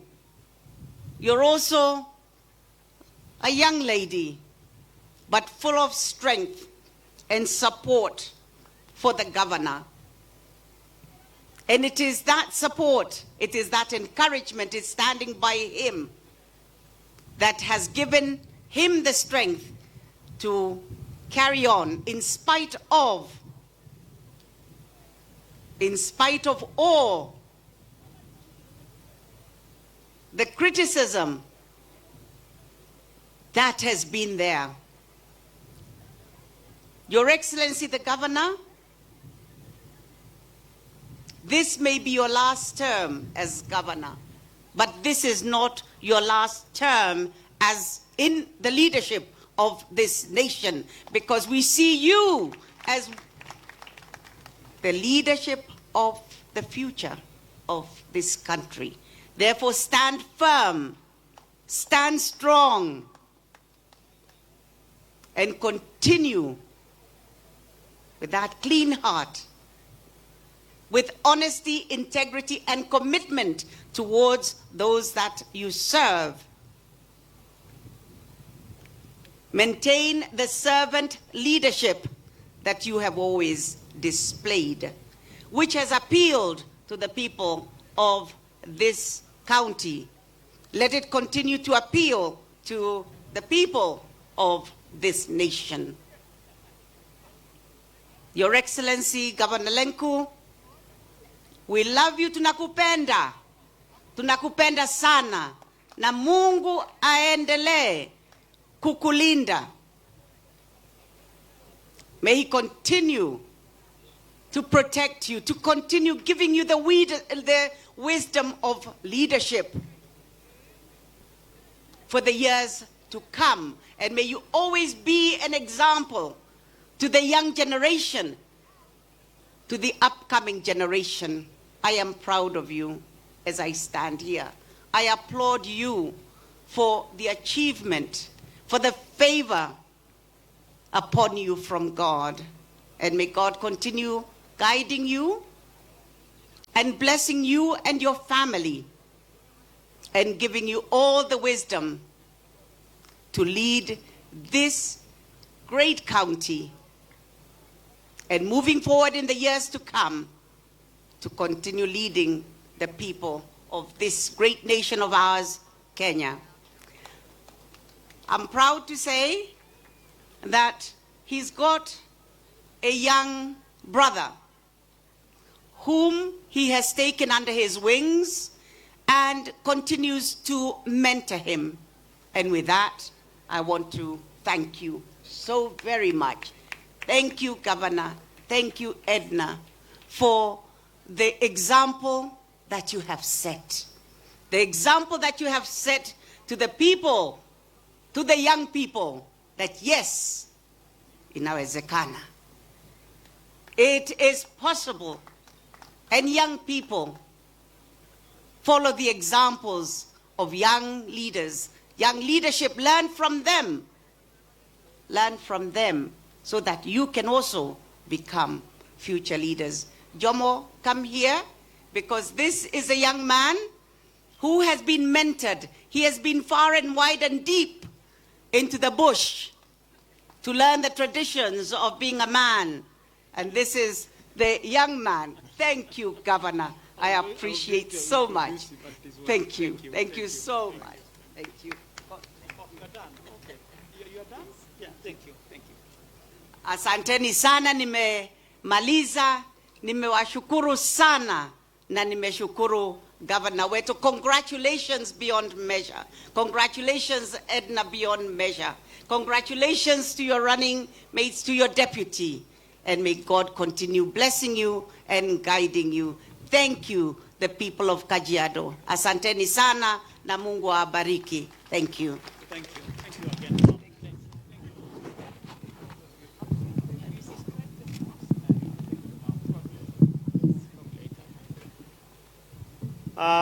Jamani, situpigie mama wetu makofi. You know, that is a mother's talk from her heart. You know, hakuna mambo mingi, nothing but the truth. Basi county commissioner wetu ndugu Wanyange, sikutambua mama Magelo, asante sana. Hata hii speech yangu sitasoma sababu most of it ni kama mama Christina Prata liona in a very interesting way vile ilikuwa that morning at 4 a.m. Wana Kajiado, leo ni siku yenu. Hii ushindi sio ushindi wangu. Hii ushindi ni maombi yenu yamejibika na Mwenyezi Mungu. Na kwa hivyo mimi tu nawakilisha hii ushindi wenu. Na nasimama hapa kuwashukuru wana Kajiado. Kwanza kushukuru Mungu. Mumeelezwa makuu tumepitia. Haki tulinyimwa kwingine. Vitina iliwekwa kila ofisi. Mambo mingi ikawekwa uongo. lakini tunasimama hapa kusema Mungu wetu ametenda, Mungu wetu amejibu maombi yetu. Uamuzi ya wanakajiado ndio hii tunasherekea leo.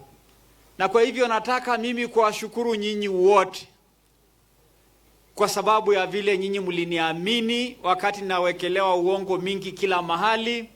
Mkasema mumeniona kazini, mumeona kazi nzuri, mumefurahia amani, mumefurahia uwiano, na kwa hivyo vitina haingeweza kuingia katika mioyo zenu. Asanteni sana wanakajiado. Ndugu wapendwa, mnajua safari tulianza wa 2017 tarehe 18 Agosti nilipoapishwa kama gavana wa pili Kajiado County. Mnajua shida ilikuwepo ya mgawanyiko yetu kama watu wa Kajiado kwa msingi ya kikabila, msingi ya milango zetu za jamii ya Maa, na ikalete hali ya taharuki katika kaunti yetu na kuhatarisha maendeleo yetu. Tulikuwa na shida katika mahospitali zetu.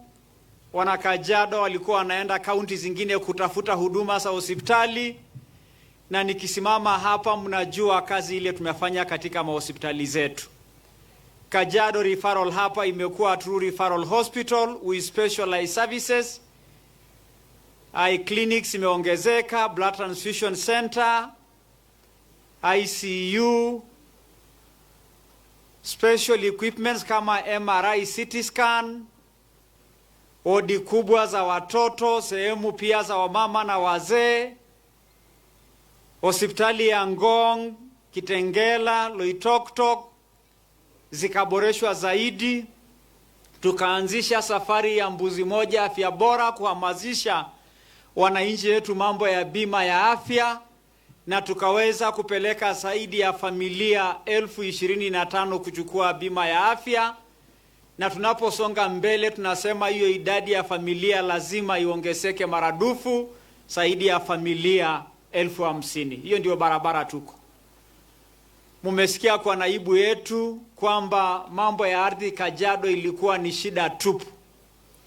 Our land registry was rated the worst in the country. We did our land reforms.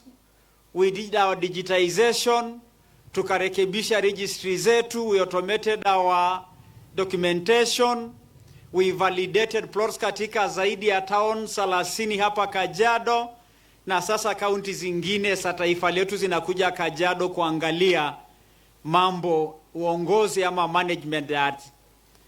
Tulianzisha program ya alternative justice system. Wana Kajiado wenyewe, viongozi wa sehemu tofauti kutatua shida za ardhi, mpaka koti yetu jaji mkuu Martha Koome akaidhinisha kwamba taratibu hii ya kutatua mzozo za ardhi Kajiado itakopiwa katika taifa letu la Kenya yote. Sasa sisi tunajua wale wako na ardhi wako nayo, wale walitapeliwa wakapewa cheti fake tumezionyesha, na sasa benki nyingi sinakubali cheti zetu za ardhi miliki kama njia ya kukopa pesa. Wengi wetu huko Masaini tulikuwa tunaishi group ranches, hatukuwa na mashamba zetu, shamba ni za community, hakuna namna tungefanya. Katika muda wa miaka 5 tumesaidia zaidi ya familia 30,000 kupata vyeti miliki ya mashamba zao na kuanza kumiliki mashamba zao kama Wakenya wengine. Sasa tunaanza safari ya kuwaelekeza vile watatumia hiyo mashamba kwa njia ya kusalisha mali na kujiendelesha mbele kiuchumi. Mnakumbuka walimu wetu wa chekechea walikuwa wanaitwa caregivers. Walikuwa wanalipwa 7,000. Sasa wote 700 tuliwaajiri kama walimu wa serikali, permanent and pensionable terms, kwa mishahara ya TSC, na tumeongeza sasa karibu wafike walimu 1,000 katika shule zetu zote za chekechea kama wafanyikazi wa serikali. Tunataka kukaza kamba kwa maneno ya elimu. Mnajua ni watoto tu 3,000 walikuwa wanapata basari wakati hiyo. Sasa tumefikisha watoto 10,000 ndani ya basari na tumeanzisha scholarship ili kusomesha kikamilifu wale ambaye hawana namna kwa sababu ya hali sio hali kutoka jamii wanazotoka. Na hiyo tumewafanyia watoto wa Kajiado bila kujali kabila zao, bila kujali milango zao, na tukaondoa aibu ya watu kubadilisha majina ya watoto yao ili wapate huduma ya serikali. Tukasema kama unaitwa Moraa na wewe ni mtoto wa Kajiado, tutakuchunga kama Moraa. Kama wewe ni Wanjiro na wewe ni mtoto ya Kajiado, you don't have to change your name to Naserian kwa sababu hapa ni kwako. Na hiyo haijatunyima na sisi pia Wamaasai nafasi yetu, kwa sababu tulipanua uchumi wetu ili kuweza kuaccommodate idadi kubwa kuliko ile ilikuwa hapo awali. Tunataka kuongeza basari, tulikuta ikiwa milioni 40, tumepeleka mpaka milioni 150, na sasa tunataka hata kuongeza zaidi ifike mpaka milioni 300 kwa basari. Tunataka kuongeza kiti ya scholarship ambaye sasa hivi ni milioni 50 tu, kuipeleka pia mpaka zaidi ya milioni 150. Tulikuta revenue yetu ya Kajiado on source revenue ilikuwa milioni 300-400, tumeisukuma imefika bilioni 1.2, na tunasema kuna uwezo revenue ya Kajiado kufika bilioni 2. Na ndio tumeweza kuajiri hao watoto, tumeweza kuongeza hiyo basari, na mumeona kwa mara ya kwanza kumekuwa na barabara za lami zinaitwa barabara za serikali ya kaunti. Tunajua kulikuwa na uwezo wa kuwa na municipalities 3 Kajiado 2013. Wale waliokuwa uongozini wakasema mali municipalities inawekwa sio mali za watu wetu, wakanyima hiyo kuwepo. Niko na furaha nikisimama ndani ya municipality moja, municipality ya Kajiado, na sasa tuko na municipality ya Ngong, municipality ya Kitengela, na tunasema wanaoishi pale ni wana Kenya, ni wana Kajiado, na tunashukuru kwa sababu municipalities zimetuonyesha njia za maendeleo. Ndugu wapendwa, mnajua Kajiado is a water scarce county. Rekodi zinaonyesha kwamba ni 35% ya watu walikuwa na water access Kajiado. Tumeisukuma hiyo mpaka 45%. Tumejenga dams nyingi ambazo hazijapata maji kwa sababu kwa muda ya miaka 2 hatujapata mvua, na ninajua ikinyesha hivi sasa tukiomba Mungu hizo dam zote zikijaa maji, water access Kajiado itafika zaidi ya 60%. Ni lengo langu kuendelea kukaza kamba kwa maneno ya maji, kwa sababu bado kuna shida kubwa ya maji ndani ya kaunti yetu. Programu yetu ya vijana tujaajiri, ambayo ni kutambua kwamba vijana wanaumia kwa ukosefu wa ajira, tutumie talanta zao, ilipata washikadau kama KCB, tukasaidia watoto wengi kwenda katika vocational training centers, zaidi ya watoto 2,000, na tunataka kuipanua hiyo program pakubwa, kwa sababu tunajua watoto wetu wako na talanta, wako na uwezo, wako na elimu ya kuweza kuwasaidia wapate njia ya kujiendeleza mbele kiuchumi. Na kwa hivyo leo nikisimama kusherehekea ushindi wetu sisi wote, tuko na sababu ya kusema Kajiado kweli tumesonga mbele. Kajiado sasa inatambulika as one of the anchor counties ya taifa letu, na county ambayo inastahili kuigwa na county ambazo wamefuata barabara ya kikabila. Hatutaki county zetu zikuwe sehemu za mgawanyiko, za kugawanya wa Kenya. Niliwaambia mwaka wa 2016 nikianza kutafuta kiti ya governor that I hope to inspire the spirit of the founding fathers of this nation, that will become one nation, one people, fighting illiteracy, disease and poverty. I am privileged to be a governor of a small Kenya, because Kajiado is a small Kenya.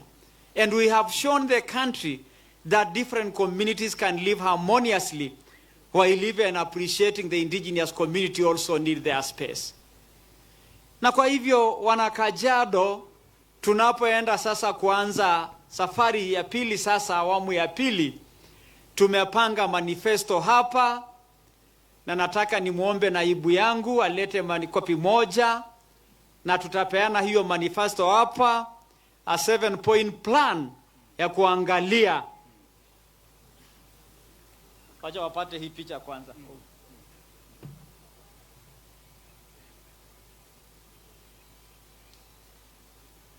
We are using this opportunity to launch our manifesto with our 7-point plan. Nikisema tu, nikisoma zote: ardhi, maji na mali ya asili kama point ya kwanza, utumishi bora, mambo ya wafanyikazi wa county, vijana tujaajiri, barabara mashinani, mambo ya kuboresha mazingira za biashara, vile tumefaulu kuweka kila taoni yetu soko ya kisasa, mambo ya afya bora kwa jamii na msingi bora wa elimu. Itakuwa wa 7-point plan ya vile tunataka kusonga hizi miaka 5. Mambo ya mabarabara, hizi miaka 5 zimekuwa ya kufungua njia. Tumekuwa na barabara tu ya kufungua bila kutengeneza hata kidogo. Sasa tunasema we want to build roads that last. Tutashirikiana na assembly yetu kuhakikisha kwamba budget ya barabara itakuwa kubwa, kwa sababu sasa tumezifungua, sasa ni kuzijenga. Tumesema connecting our county is a critical factor ambaye lazima tushughulikie. Kuna daraja 6 ambazo lazima tusijenge ili kuweza kuunganisha sehemu hizo mito zinagawa. Daraja ya Eseki hapa Kajiado Central, barabara ya kuunganisha Rongai Nolo Sirkon Ward hapo Greenfield, Mbeti Bridge huko Kajiado West, Q Bridge pale Kajiado East. Na niwaeleze wana Kajiado, hata ile daraja ya Pai tumemaliza tena. Najua wakora walitugonga sana kwa hiyo daraja kuanguka, lakini we have learned very important lesson. Heri sisi tumejenga ikaanguka, tukajua ni kwa nini imeanguka, na sasa tumejenga tena, na ndio nilitumia jana kuja kwa hii mkutano. Mnanisikia wapendwa? Mueleze Pai Bridge ndio gavana alitumia leo kuja katika mkutano hii. Kwa wafanyikazi wa county, tumeongeza idadi kubwa ya wafanyikazi. We have invested more than 15 billion kwa mishahara ya wafanyikazi. Na ni wachache wetu wamepata kazi kulinganisha na wale hawana. Muhula hii tunaingia ni muhula ya watu kufanya kazi. Haiwezekani wananchi kuanza kulia, nimekuja ofisi na hakuna watu, nampigia waziri simpati, ndio nimekupigia bwana governor, ule engineer ile maji ilisema ikuwe haijawekwa. Wakati hii lazima kila mmoja wetu awajibike ama aondoke kwa ofisi. Wakati hii lazima kila mmoja wetu awajibike ama aondoke kazini. Kuna wengi huko nje wanaomba kazi, wako na makaratasi mazuri kuliko zako ama kuliko zetu sisi wale tuko ndani, alafu tusitoe huduma kwa mwananchi. Haitawezekana. We are going to give marching orders for any non-performer in Kajiado. It doesn't matter the level you are serving. It doesn't matter the level you are serving. You must give public services with honor and dignity and diligence. Kwa sababu kuna wengi wanataka kutoa hiyo huduma, na kama wewe huwezi kutoa, utaondoka. Haiwezekani kwamba ajira kwa kila mtoto ni apelekwe weighbridge fulani, apelekwe kwa road block fulani ndio iko na malori mingi ya kuokota pesa ya mchanga, apelekwe mali ya kwenda kuokota ushuru ndio ushuru mingi inatoka. We will automate our revenue collection system, machine sifanye hizo kazi. We will automate hizo system. Hakuna mambo ya kusema niende ile roadblock, niende ile mahali taxes iko kubwa niweke Rongai tu kidogo, governor nipatie mwaka moja Kitengela. That is entrenching wizi in public service. Wacha tusemezane ukweli, ukweli tufungue, kwa sababu juzi nilimwambia Mungu nikitafuta kura, Lord, you know my heart, you know what I have done, you know what I mean for this county.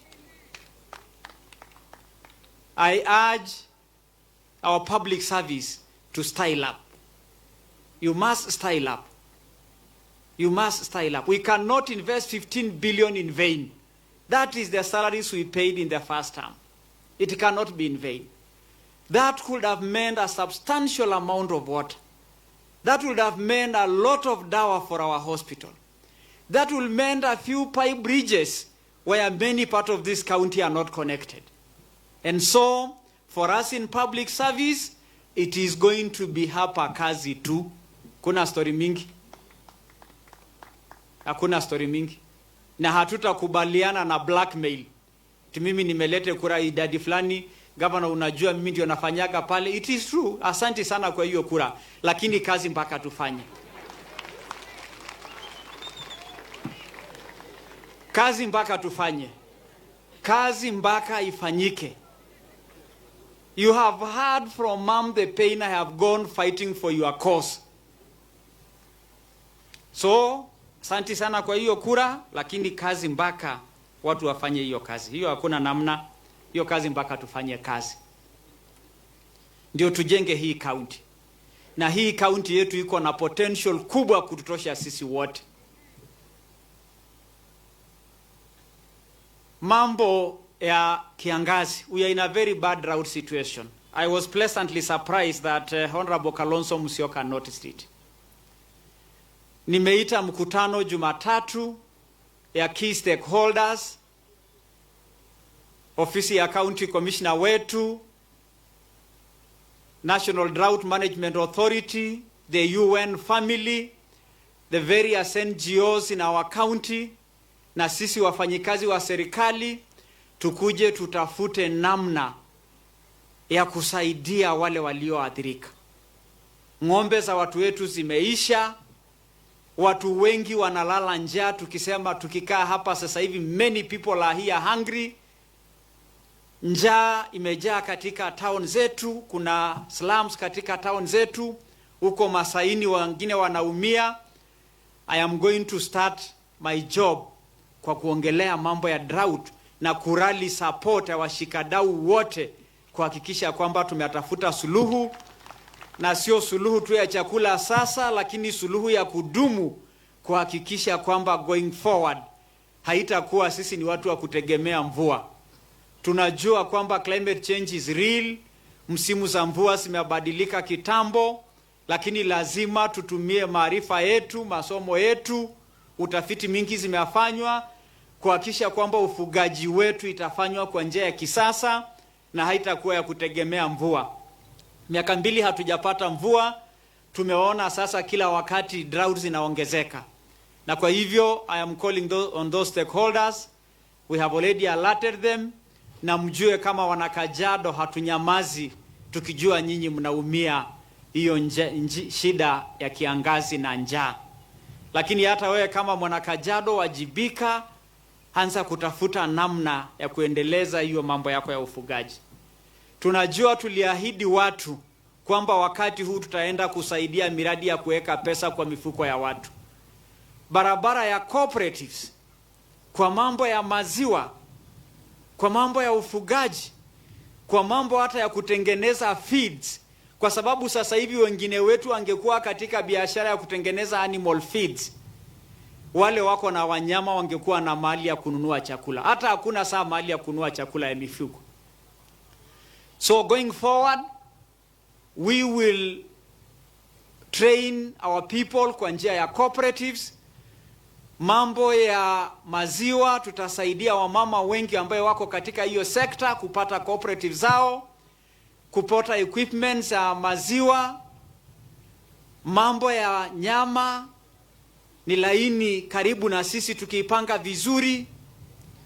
Tunajua kuna chemichemi za maji nyingi, watu wengi wanafanya irrigation ya nyanya, kitunguu. na wakati ya mazao, nusu ya mazao inakufa hapo, perishability, tutahakisha kwamba tumelete investors wa kuweka factories ya nyanya, kitunguu, mali zinazozalishwa ili mazao yenu yaache kupotea. The way forward is to empower you economically. Hatuna sasa ile mzozo tulikuwa nayo ya kikabila. Hatuna sasa chuki ile tulikuwa tumewekewa huko kwa sababu ya milango zetu. Hatuna sasa hofu kwamba nani mtu wa Kajiado, nani sasa sio mtu wa Kajiado. Hiyo barabara tumepita. Barabara tunaenda ni wale wako na ardhi watumie hiyo ardhi kusalisha, wale wako na maarifa wafundishe zingine, serikali itafute investors wazito wa kusaidia, kwa sababu Kajiado ina rasilimali sana kubwa ya kutatua shida za wana Kajiado. Na kwa hivyo mimi nasimama hapa kuwaeleza nyinyi wapendwa, I will remain diligent, I will continue to be committed, I will go out of my way for you.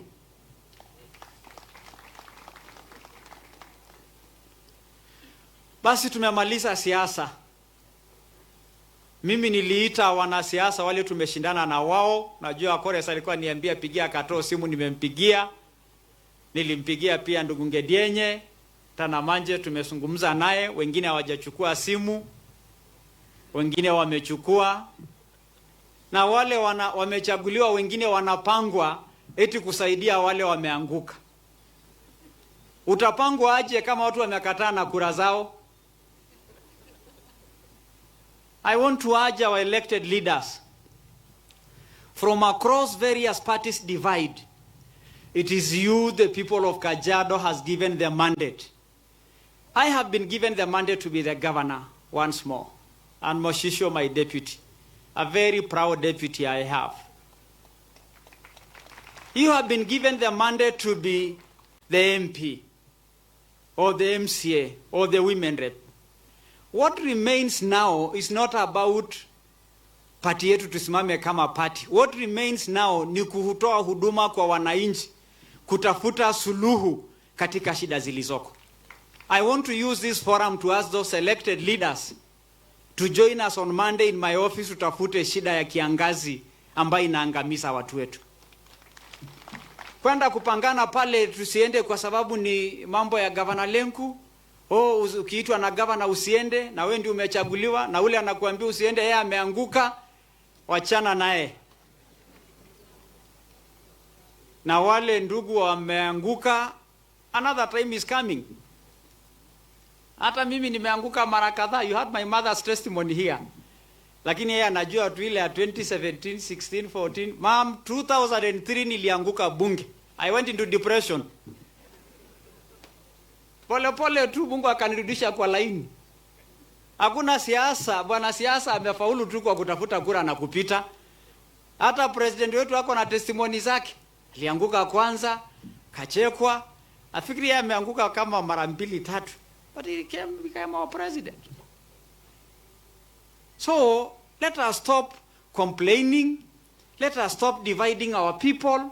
Let us stop hatred. Let us come together and build this county. Na wale tumetajana majina mbaya. If I had called you a bad name, and I regret when the church is here, nikisema even mom is watching. If I had said you a bad name, unisamehe. Mimi nimekusamehe yale mmenisema. Mumenisema mingi. Mimi nimewasamehe. Mimi nawaomba mnisamehe na mimi ile nimewasema. Na sitawasema tena.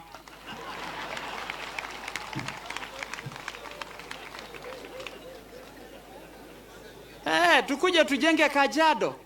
Hao watu wamekupatia kura ndio sababu uko senator. Hao wamekupatia kura ndio uko MCA. Halafu naenda kusema chama yetu, niliambiwa na fulani, tumeitwa na fulani. Wachana na hiyo fulani, kuja hudumia hao watu. Ikifika 2017, realignment zitakuwa chungu mzima. Where were we huko mbele? Wakati mwingine tulikuwa KANU, sijui tukaenda wapi. So mambo ya kukaza kamba eti hapana. Kaza kamba ya kusaidia mwananchi. Hiyo ndio itakusaidia siku za usoni. Na hiyo ndio itasaidia Mungu, ama itamfanya Mungu asikie maombi yako ukikuja kuhudumia hawa wananchi. So I invite you, the elected leaders, mkuje tufanye kazi pamoja. Come we work together. You people know me. Hata kama Koresa amesema Sikito ni ya wenye ng'ombe, you know that is deep Kimasai. Lakini basi wakati ng'ombe zao imekuwa jeupe, wale wengine hawakutusaidia, hata nyinyi tutawahesabu tu. Lakini sasa basi lama selanganda suba ore anani kitiene na shakeni nchere tiankai ore anana itasha na gavana ilinyi ne ngomono nyinato ninyankai orkiyo ilinyoto ninyankai enywata nyinita nywa na yunajo kindai ore ana ushindi ne ninyi natiene wiyeno singali nyi paajoki ankai ashe najoki ndaya ashe najoki ndai kipwa asesia itankara kidupoto inyi iroro nangole nekenyu ngolongi ongwan nipukoki ki enlekasi nimpusakiki ninchirishiri ilewa ontomonok inkera oltasati tenkaraki nanu asai enkai peyie ora langole kiyo ilinyi ore nangole kitashoto inyi ore nangole kibunga inyi nemeaku pesho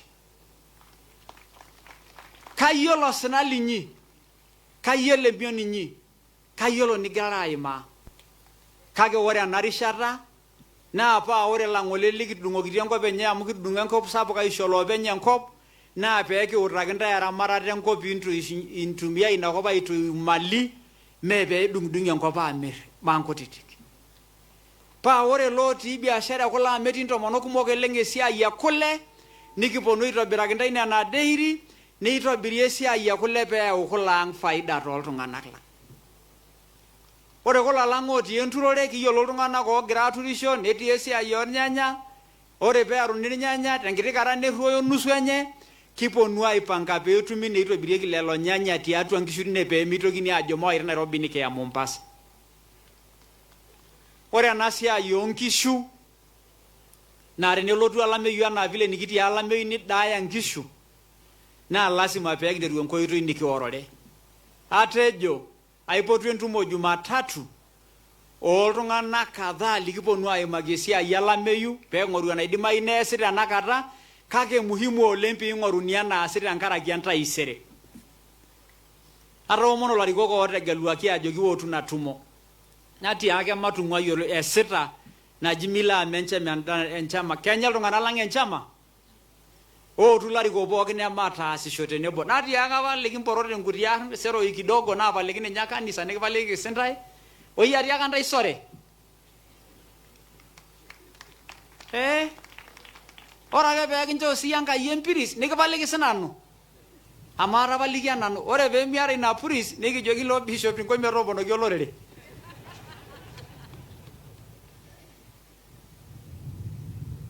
ore taata ena rishata nikipuito naa lasima pee eyiolou ilaasak le sirkali aji ishooki esiai pee easaki iltung'anak esiai midimayu piitii office nikilakitae ormushaara nemiasaki iltung'anak orkasi kebaa iltung'anak oyieu ina siai ino nemiasita iyie pakilotu ajo olorgilata ledapa ewa kura kumok tende wueji enoshi eng'apa kigil taata ina ng'ape nikiun enkae ng'ape ng'ejuk amu meponu iltung'anak lang aidaya naa iyie lemeesita esiai ino kejo orgavanai metipiki enkare inewueji nemepiki akata enkare inewueji kincho orgavanai ing'ura sipitali nincho sipitali metua kincho orgavanai esiai peudi nkishu ormaasai nemeudi akata nkishu ng'asa aituruki itu nanu ikilikwanishore kulo lorkejodo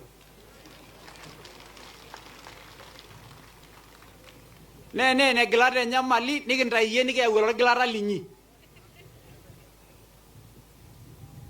kake midimayu pee kitoni enaa iltung'anak ooshal lemees esiai lazima peeton enkaji emeene enkaji nagol nadupa naidim ataasaki keon esiai kigira ayaki esulare maing'oru boo iltung'anak laoponu aas esiai ang kaa sulare ina metaa iltung'anak lebaa laisilig maetu aasaki esiai tenewueji paalak nanu ninche naing'ua nanu iyie enyito laasak le sirkali entaas esiai naa enemias siasa najut intae nemeeta entoki naji permanent Meeta entoki naji permanent. Tete muta rara pashe sie ba kijati permanent. Begi yolo. You know. Permanent egira iltung'ana lang aidaya. Permanent saaja. Ore ninye ena kishu nikiata mee permanent ninche. Tapalaki piiltu ajo kara nanu permanent. Permanent saaja.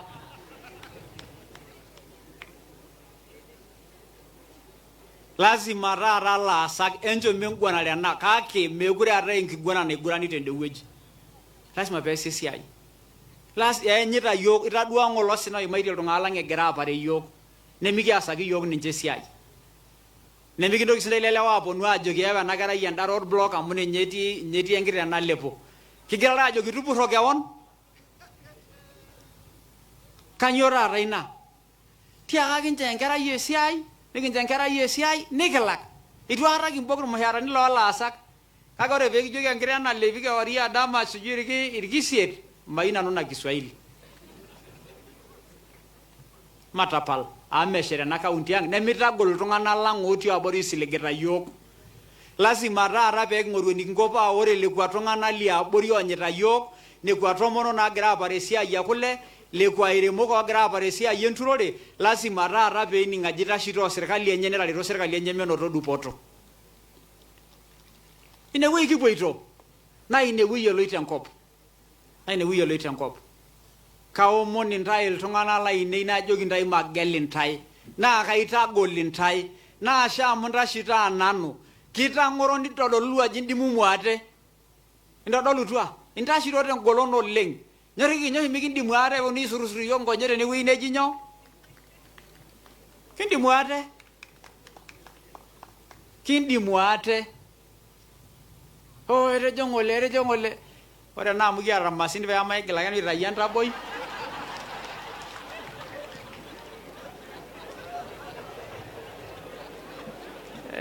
Basi.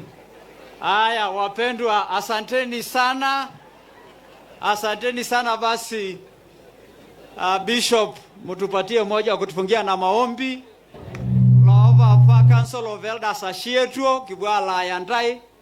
Olonjuraki utatayarisha wimbo. Oh, kumbe kuna sherehe ya serikali kidogo. Haya, wacha kwanza.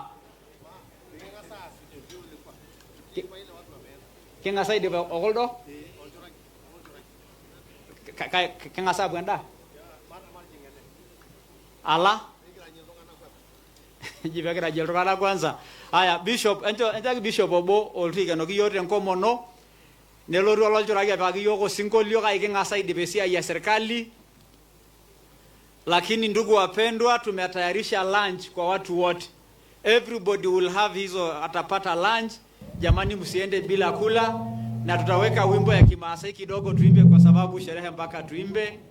Na hata tuliambiwa na mhubiri mjifunze kuimba sababu mbinguni ni kuimba tu.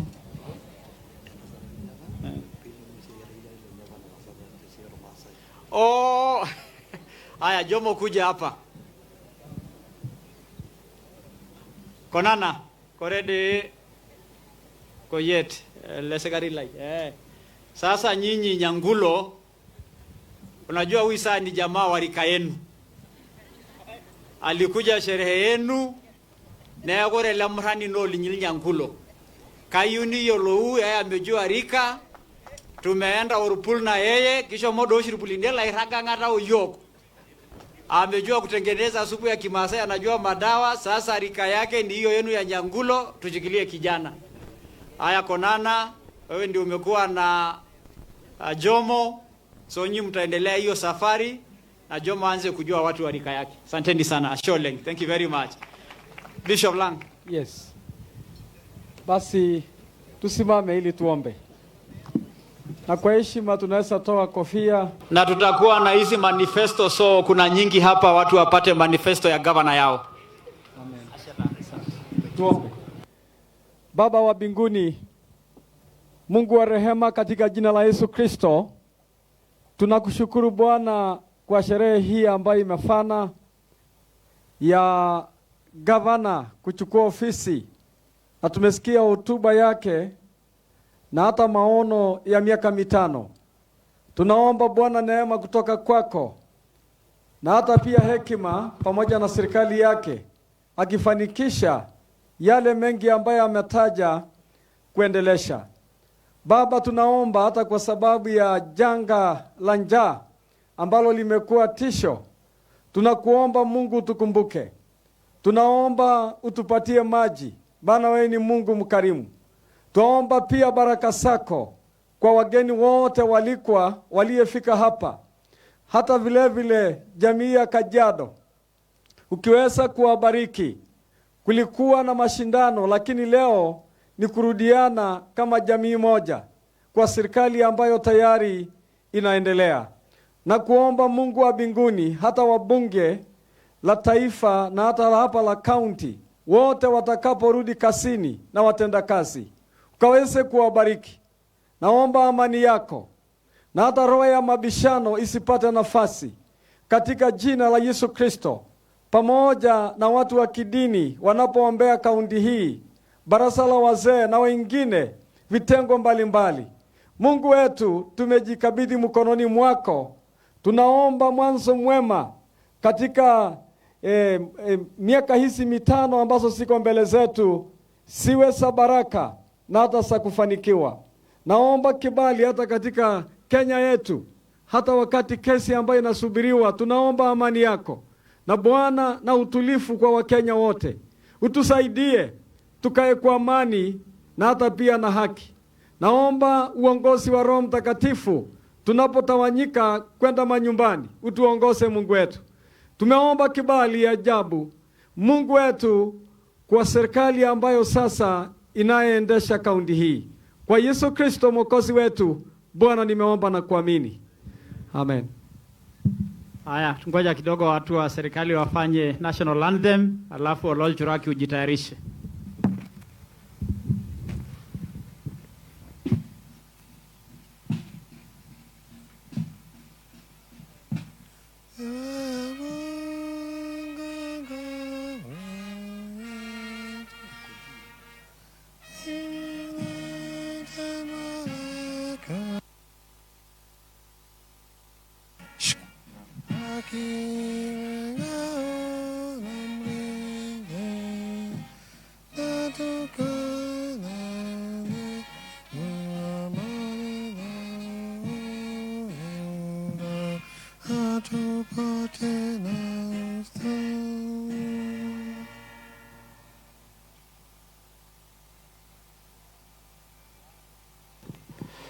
DJ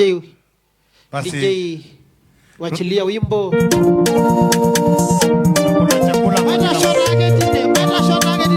Biashara najo kianga yashe tangara yana kasalata kolele.